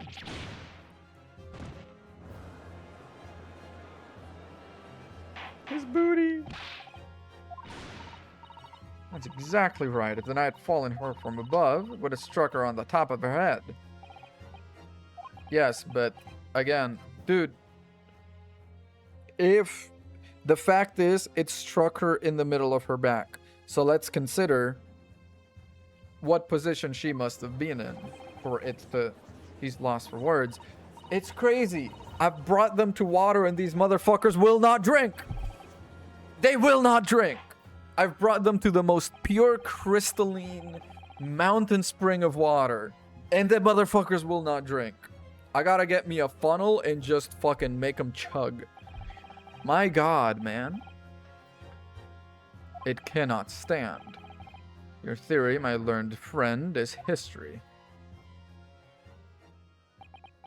No, it's not. I feel like moments like this, they feel very bad because it's like they don't respect you as a player almost when they do this. Like, you couldn't possibly have gone to this point and not realized. You know, you couldn't have made the deduction. I was so sure we were on the right track. The way back has been blocked completely by just one simple inconsistency.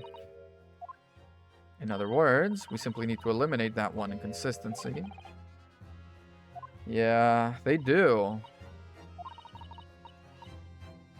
Your mind went blank. The path you were on is indeed correct. The way will present itself. The clue is in the court record? The court record? Oh, the way she's grabbing the book. And that's how it was found. Was in the victim's hand when, yeah. The book was in her hand. Yeah. It is not fatally flawed. My fucking god. Have we figured it out? Thank you. We were just thinking. This inconsistency doesn't mean... No. It just means there's something. It's a chest. The knife fell on the victim from above. There's no way that it could have hit her in the middle of the back if she was standing. If she was bent over throwing it back, naughty style, then everything disappears. There's a piece of evidence, the court record, that can explain this inconsistency. Have we considered Soseki Natsume just fucking ran away because the woman in front of him bent over and he saw ass for the first time in his life? And it was honestly too much for him to take. Have we considered that's what happened? Because I could see that. He was married. So? That man, I don't care if he's married or not. That man has never seen... What happened to your pipe? You crunched it. Your poor pipe. Present the evidence of which you speak. Indeed. The book was in her hand.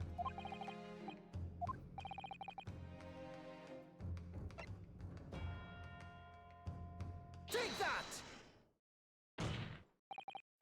The fourth book. Final piece of evidence the defense will present. To understand its significance, we have to consider how it came to be at the scene in the first place. Victim holding it in her hand. He put the book between her fingers because that's how he found it. That's true.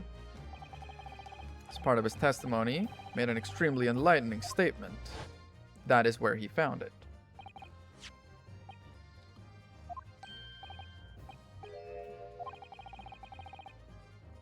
When we first ran over to the scene, the victim was already holding the book. When I moved everything, I made sure it was still in her hand. Indeed. Thank you. Fuck. Every time I bump the table a little, this shit just falls clean off. I need to figure out some way to make this stand up a little more properly. I don't know if there's some kind of a catch or something I can design to put on this webcam cover I've got. Clearly, that must have been before she suffered the knife wound. Yeah. She didn't have been doing much of anything. Why did the victim have that book in her hand? I think he's figured it out. Yep, I think she has too. Are you quick on the uptick? We know the book fell from the top floor of the Garrett household onto the pavement below. At the moment she was walking past. The young woman was walking along the street when all of a sudden, a book fell right in front of her. What do you think the woman did? What would you do if you were walking along and suddenly a book landed in front of you on the pavement? I really can't imagine it, but I suppose I would bend over and pick it up. She might have reached down and picked the book up. Indeed, she picked up the book. There we go. When the woman reached down to pick the fallen book up, what position would her back have been in? We really are, you know, leading them to water and leading them to water, leading them to water. It's like the, what is it, like that one mathematical paradox where, like, if a frog jumps half the distance to a well or to a puddle, every day. How many days does it take you to reach? It's like infinity, because you're always jumping half the distance and then half the distance and then half the distance and half the distance. We are infinitely approaching the fucking truth. We really have to asymptotically fucking get them there before they can make the jump over and be like, oh, I see. Then, in the very next moment, when the woman was still bent over picking up the book, down comes the knife and stabs her in the back. And at that same time, walking by chance directly behind Miss Green, was the defendant, Soseki Natsume.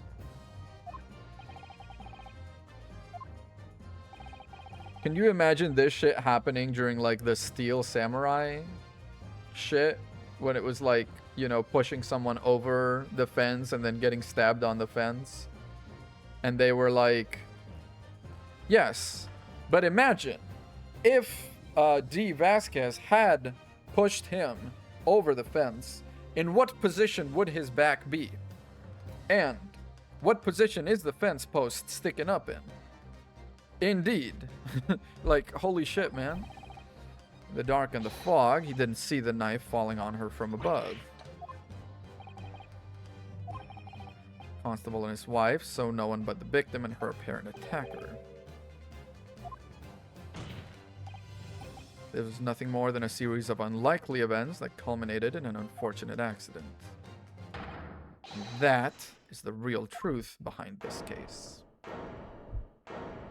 Thank you very much. Well,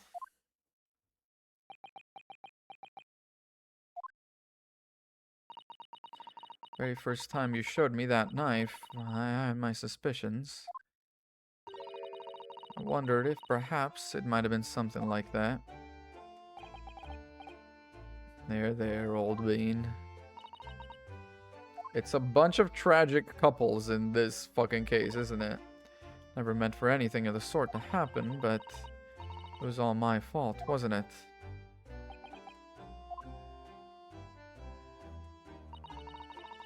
I take full responsibility. I let my anger get the better of me, and I threw that book. And I threw the knife as well. John Deere? The tractor? John Deere, and then suddenly the wall, and a fucking tractor gets it. Sorry.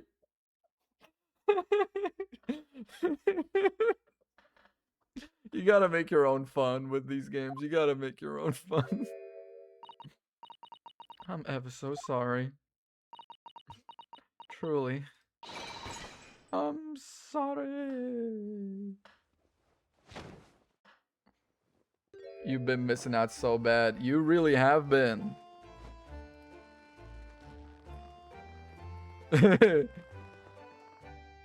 recreating their fucking newlywed photo. Except he's much weaker and she's much rounder. Well, we've done it. What news of Mrs. Garadeb? Today's events had left her in an especially flustered state. Yeah, I should say so. There's no cause for concern. They caused what could easily have been a terrible tragedy. They shall have to prepare themselves for the consequences. There's some good news. I've just had word. She woke up. She's fine. The doctor believes she will regain consciousness soon. That's good. Woman's out of danger, it seems. Stop planting flags. Stop planting flags, people. We still got the Reaper of the Bailey over here. His eyebrows are crazy. Me? Oh? On behalf of my fellow countrymen, I would like to take this opportunity to beg your pardon, sir. You came from your distant eastern homeland to study our great British culture, and have been repaid by immeasurable unkindness. Accept our heartfelt apologies.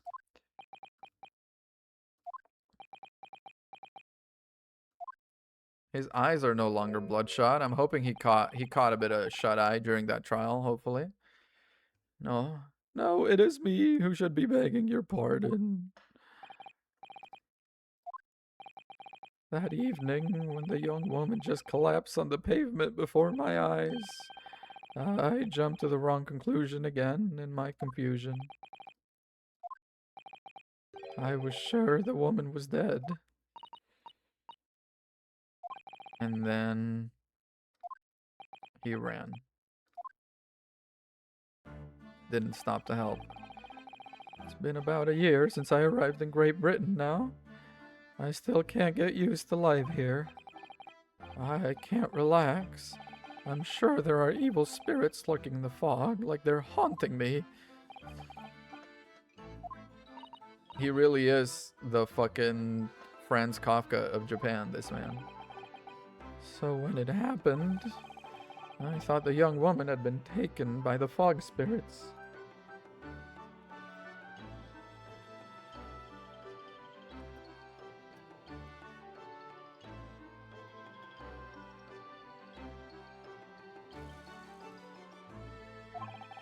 Getting messaged on Steam about when am I gonna stop playing Ace Attorney and stop playing Isaac, if you can believe it. Who would want to drop this peak for Isaac? But also, I am looking forward to playing Isaac again on stream. Hello. I should have called for help, for a doctor, for the police. You really kind of should have. Instead, I've managed to create a rift in the relationship of trust between our two empires. And for that, I am truly sorry. Danganronpa Marathon? No. Danganronpa games are not for me. Even though they are very similar, they're just not for me. Also, I tried streaming them once upon a time, and I had fun enough. It's the games that have like the social element of like, spend the time getting to know this person, learn this skill, or do this or do that. I can't. They don't do it for me. That we fate worse than death.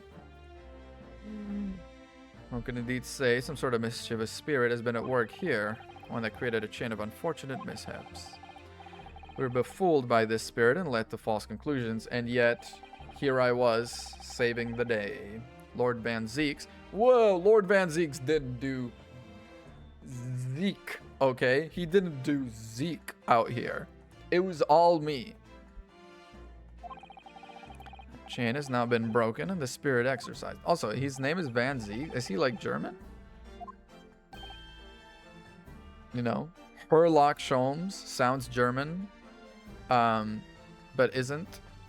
Baroque Von Zeeks probably is German.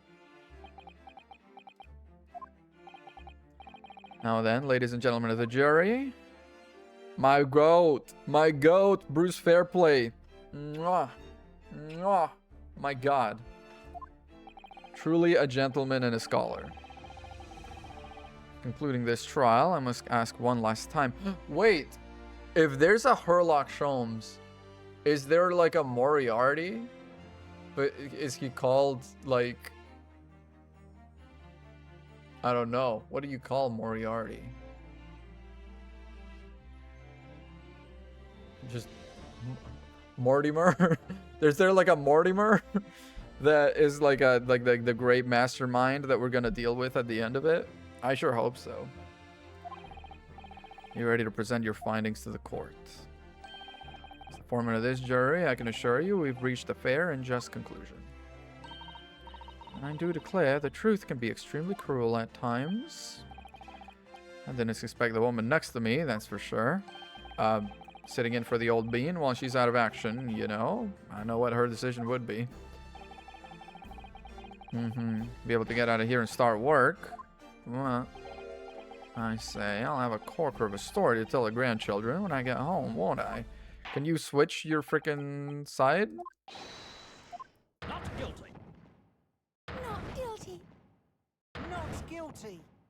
Not guilty. Not guilty. Not guilty. Honestly, juror number 5. If you didn't have the time out of your day to be on the jury, just don't come. Like, you did not have to be here, my guy. Hereby pronounce you.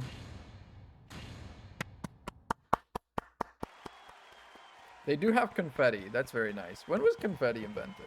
When did they start using confetti for shit?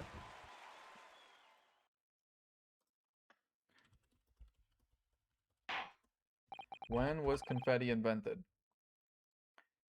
Mid to late 1870s, 1890s in Italy. Evolving from, wait, what the fuck? Confetti is such a downgrade? Evolving from traditional candy-coated almond throwing? You're telling me we went from delicious candy-coated almonds to fucking paper? To fucking paper strips? I'm heartbroken by this. You're telling me it could have been candy-coated almonds? But also, mid to late 1870s to 1890s. It is 1901 presently. They're pretty early adopters of confetti, these guys. It's only been around for like 15 years. Yes, Lord, sir. You are now a free man once more. It is my hope you will continue to further your education in British culture. And may you never again be brought before me. Oh yes, sir, of course. On my life, I swear I'll never set foot in a courtroom again. I'm transported to tears. Okay. Court is adjourned. I have done it yet again, as I do in these situations and with these things. Oh, locum. Yes, that's me. Wait, you mean me? Of course. Is there another locum here? What even is a locum? Compared to the original locum student, Mr. Naruhodo Esquire, it just means we're closer now. You like this case? I don't dislike it, but it did suffer again from the hand holding, you know, like it took. I understand that the nature of all of these cases is that you basically circle the drain on the truth until you get to the truth, right? That's how every mystery goes. You start somewhere that is, I'm gonna do it this way so you can see. You start somewhere that is not the truth, and then you go around and around it and around it, getting closer until you arrive at it. But the problem is with Ace Attorney games is that as the sagas have gone on and as the games have gone on, I don't know if it's for the sake of padding, for the sake of story, for the sake of what, it takes a couple extra turns around the drain that it doesn't need to take. That is the problem. Locum? No, that's locust. My god. What is locum, though?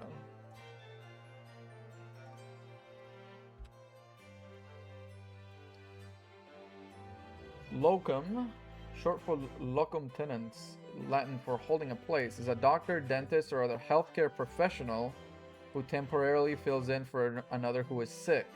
Well, like a substitute? He's calling me a substitute? The fuck? The Spanish word for crazy. Exactly. Yo, you fucking crazy man. Thank you for getting me off scot-free. Joyful, joyous, jubilant jubilation. I am the locum of Kazuma, that is true. Heady, hearty, happiness, hooray. Does he do haikus normally? I feel like he should be doing haikus instead of all that nonsense. Locum, you did it. Now that I know that locum means substitute, I don't respect it so much. What happened to the poor woman was in no way your fault. Yeah, he does 4-character sayings. Oh. Just glad everyone can see that now. No, no, no, not that. Lovely, loyal locum lawyer. I mean, as I said before, I've just never got used to life here in Great Britain. Every time I look over my shoulder, I see foreigners. I see towering brick buildings. And from high up windows, I see them looking down on me, laughing. Look at that little hunchback. No. But today, you, locum lawyer, gave my gloom the boot. I sure did. You stood firm behind that baronial bench before all those babbling British. I did not stand firm behind that baronial bench. I don't know what you're talking about. You can't prove anything. Battle to the bitter end, laying bare the baffling truth. I led nothing bare, you can prove nothing. And where I beheld the blinding fireworks among the beams of the Bailey's roof, I bellowed, "Behold the best barrister ever born." Aw. This has given me a wonderful anecdote to recount to my old friends back in Japan. I know. He's really... He's throwing me to the dogs, man. I just got you off of murder, man. You can't do that. There you are, my dear fellows. Oh, hello. I apologize for keeping you waiting. I rose late this morning. Did he just wake up and show up? I say I'm here not a moment too soon. A disaster has been averted, I'm glad to say. The trial shall begin presently, Mr. Naruhodo, and I wish you the very best of luck. Yeah, we are done. What? No! Then my haste was in vain. It's... Sherlock Sholmes. Oh, have we met, sir? This is the guy that you got... No. I failed to recognize you at first. Previous encounters have taken place in the gloom, either of your bleak lodgings or that prison cell. Simply couldn't praise that curious face in the light. This is all your fault, Sherlock Sholmes. He's having his Joker moment. Is Soseki Natsume gonna become Moriarty? I'm gonna give you a piece of my mind. My apologies, sir, but I assure you I have placed you now. You're the fellow who abandoned that poor young lady and ran off, are you not? Had she been taken to a hospital more urgently, I feel perhaps she would have regained consciousness by now. But it was unavoidable, I'm sure. We are but human, after all. Anyone would have been shaken by such experience. Damn. He's really just dragging him, huh? I do feel very badly about how I behaved. Well, never mind. Now then, what was it you wanted to say to me, sir? You've taken the wind out of his sails so fucking hard. Nothing. Yeah. Priceless. Oh, I am sorry, really, but that was quite priceless. Still, on the bright side, you've had an extremely entertaining experience without paying a penny. And it would seem you were not even found guilty. There is no bright side. Even after this, I'm still cursed by the spirits. And now by the Reaper. Y'all like watermelon? I love watermelon. It's... Okay. I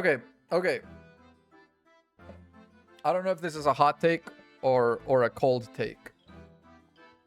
The average melon is better than the average watermelon. But the best watermelon clears the best melon. That's where I'm at. The average melon... Okay, but you gotta understand though. I'm talking here about Santa Claus melons, or toad skin melons, as they are called. They're called interchangeably, one or the other. But those are very sweet. They are very sweet. They have a very sweet rind in the middle as well. That's very, very tasty. It's a very normal take. Okay. I've had people disagree. So I don't know where I stood there. What facing that man in court means, even if you're found not guilty, you're still doomed. Yeah, it'll be alright.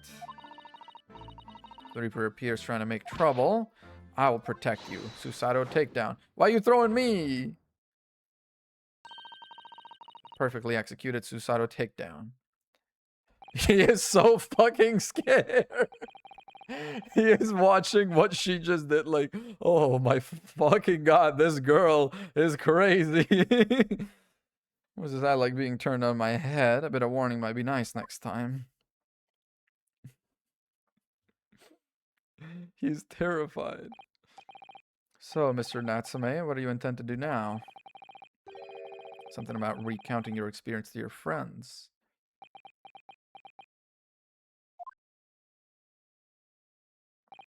Yes, I intend to return to my homeland soon. Yeah, we're done. Yeah, it's already been a year since I arrived here in Great Britain. I've visited universities, libraries, bookshops. I've been honored with the tutelage of professors. Learned so much about the wealth of literature here in this city it has shaped. I've come to realize it is my calling to sail home and tell my fellow countrymen about it. About how it sucks doo-doo, apparently. Or in perhaps less veiled terms, you wish to withdraw halfway around the world to escape the terror of the Reaper's curse. How to cut a watermelon optimally. You just cut it in half, and then you do wedges. What do you mean? The more I learn of literature, the more this strange feeling claws at my insides. I feel compelled to return to my roots and attempt to pen a work of my own. Could be an interesting read.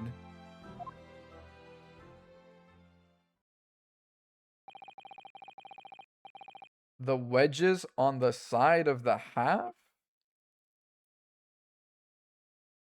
What? What? You just... half again, half again, half again. The problem with that is that... the problem with doing that cut in half, then in half again, is that if you're not gonna eat a whole half watermelon or like quarter watermelon in one sitting, you're making extra mess, you know? Instead, if you have a clean cut down the middle and then you just do wedges until you don't need them anymore, then you're good. That's it. What about us? What about everything we've been through? Oh, shoot! Hello, Raiders! What the hell? What have you been up to? Celeste! Oh my god. Science questions. Oh, fuck. Not science questions. Not now. My brain is so mushed from all the Ace Attorney. Hello, Raiders. I'm Gallium GG. I am presently nearly done with my marathon of every single Ace Attorney game. It's what I've been doing. I'm now on game 9 out of 10 and just finishing the penultimate case. Oh, thank you very much for the follow. If you want to stick around to see more of that, of course, drop a follow. Otherwise, after this, I'm going to begin playing Dark Souls 1 for the first time ever. Only mysticism and unfalsified speculation tonight. Exactly. No, but honestly, though, in Ace Attorney, we kind of get quite a bit of that. What is my favorite color? A blue. I like a good blue. A good light blue, though, like a sky blue. That's a good one. What's you guys' favorite color? I feel like that's a good get to know you question. A week is not yet passed since we arrived in London. We've been in 2 trials against very racist prosecutors. Purple? You like purple? That's cute. Purple. Yeah, I really used to like 11 if you count the crossover, but I'm not doing that crossover. Green on the green name, purple on the purple name, purple on the purple name. Sky blue is a good answer. From Plain. Yeah, yeah, you would like sky blue, wouldn't you, Plain? Sorry. Need to find lodgings before it bankrupts us. Are we about to start living with Herlock Sholmes? Calculated, we can only afford another 10 nights before our entire budget is exhausted. But yet my name is Pink. Curious. Yes, that is curious. You could take my lodgings. I don't want your stinky lodgings. They suck. The windowless room, the one room without windows full of books and has no running water. You're offering that to me as a favor, you dick? I don't want that. What it lacks in Windows, it more than makes up for in Linux. And ceiling and walls. And of course, I'd be happy to leave behind the accursed evil spirit. Or you're just hoisting the evil spirit on us.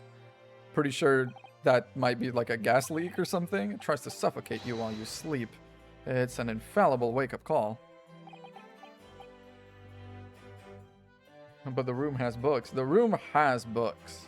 Plenty of books. In fact, so many books, it's barely a room.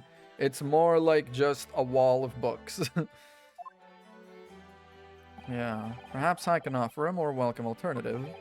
Would you consider taking lodgings with me? We're living with Herlock Sholmes, baby! Well, a vacancy has conveniently presented itself, though it is up in the attic, I might add. I'll live in Herlock Sholmes' attic. Are you crazy? It isn't just a storage loft.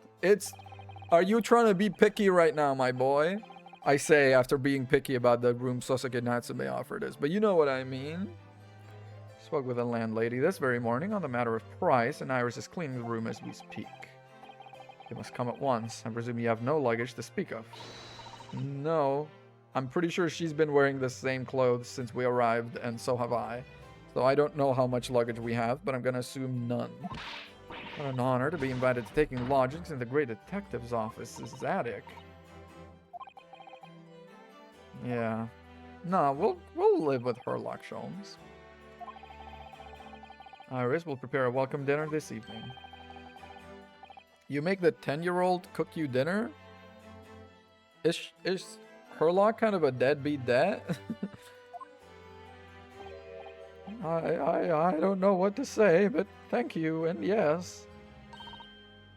I'll go and complete the paperwork for your formal release.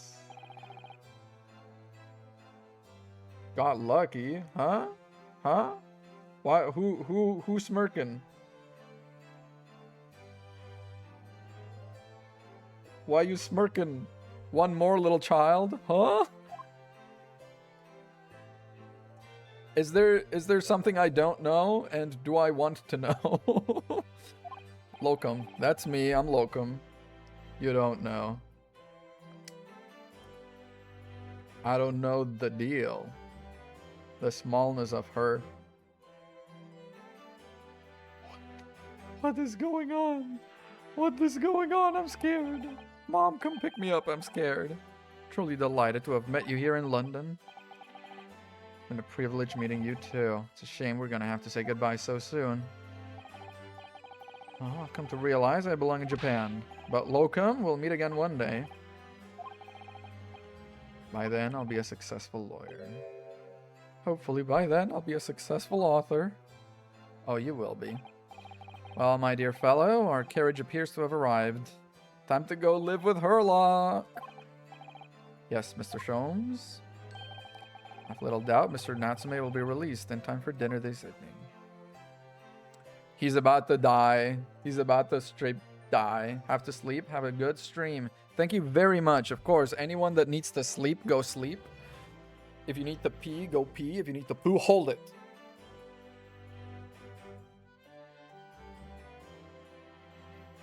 No, I'm joking. I'm joking. Please don't. That's not healthy for you. I don't know why I did that. Sosagi-san's innocence successfully established. We rode with Mr. Sholmes to what was to become our new home. 221B Baker Street, baby.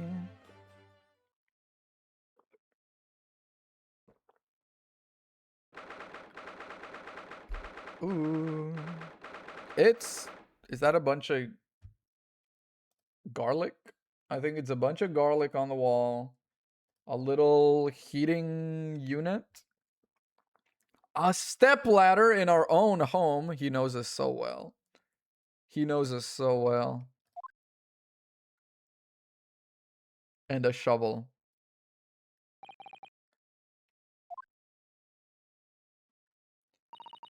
This is to be our new office, yes. How are we gonna, is it more than one room? because I rather like the sound of that. Simply wonderful, isn't it?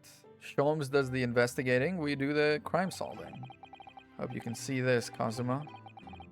It's only a small step for man, but a great leap for the Nipponese. So, my dear fellows, do you like the place? Finter's locked the fuck in this marathon. You see me? Wait! He kind of looks nice. Wait. Herlock. I didn't know you cleaned up nice like that. I didn't know you cleaned up nice. Honestly, without the little deer stalker hat, he looks better. They made him extra twink. They said, "Ayo, bossman, can I get a little extra twink on this hoagie?" It's a delightful room, Mr. Sholmes. I simply adore it. Good, I'm pleased to hear it. Iris and I are delighted to welcome you. I hope everyone's hungry. It's nearly time for dinner. I forgot I gave her a British accent, and I need to find it now. We'll eat as soon as Mr. Natsume arrives. We have a lot to celebrate. Okay, British accent's kind of here. Let's try and keep it. Must let me help you. Alright then, Susie. You can be in charge of the salad. It's kind of there, kind of not. Kind of there, kind of not. I've been drinking Coca-Cola, so I can be up for a while. I could start the next... What? What? What? You had nothing? What are you talking about? The Eggman meme? What are you two fucking talking about? Try to giving the judge a British accent. I've been drinking Coca-Cola, okay? Because I can't stay awake otherwise. I'm an EP man. I've been drinking Coca-Cola Zero. It's very exciting, actually. Can't help wondering what adventures await us.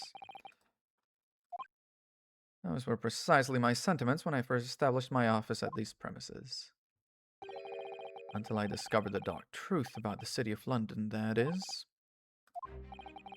London is a glorious place full of wonder, opportunity, prosperity, and mirth. Playing Rabbles of Either too.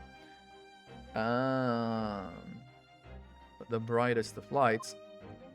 I'm glad my my stream chat has become the agora.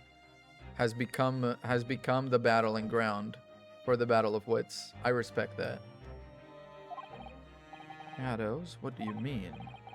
Well, I believe you're well aware of the murkiness that lies behind London's facade already. So, once again, Mr. Naruhodo.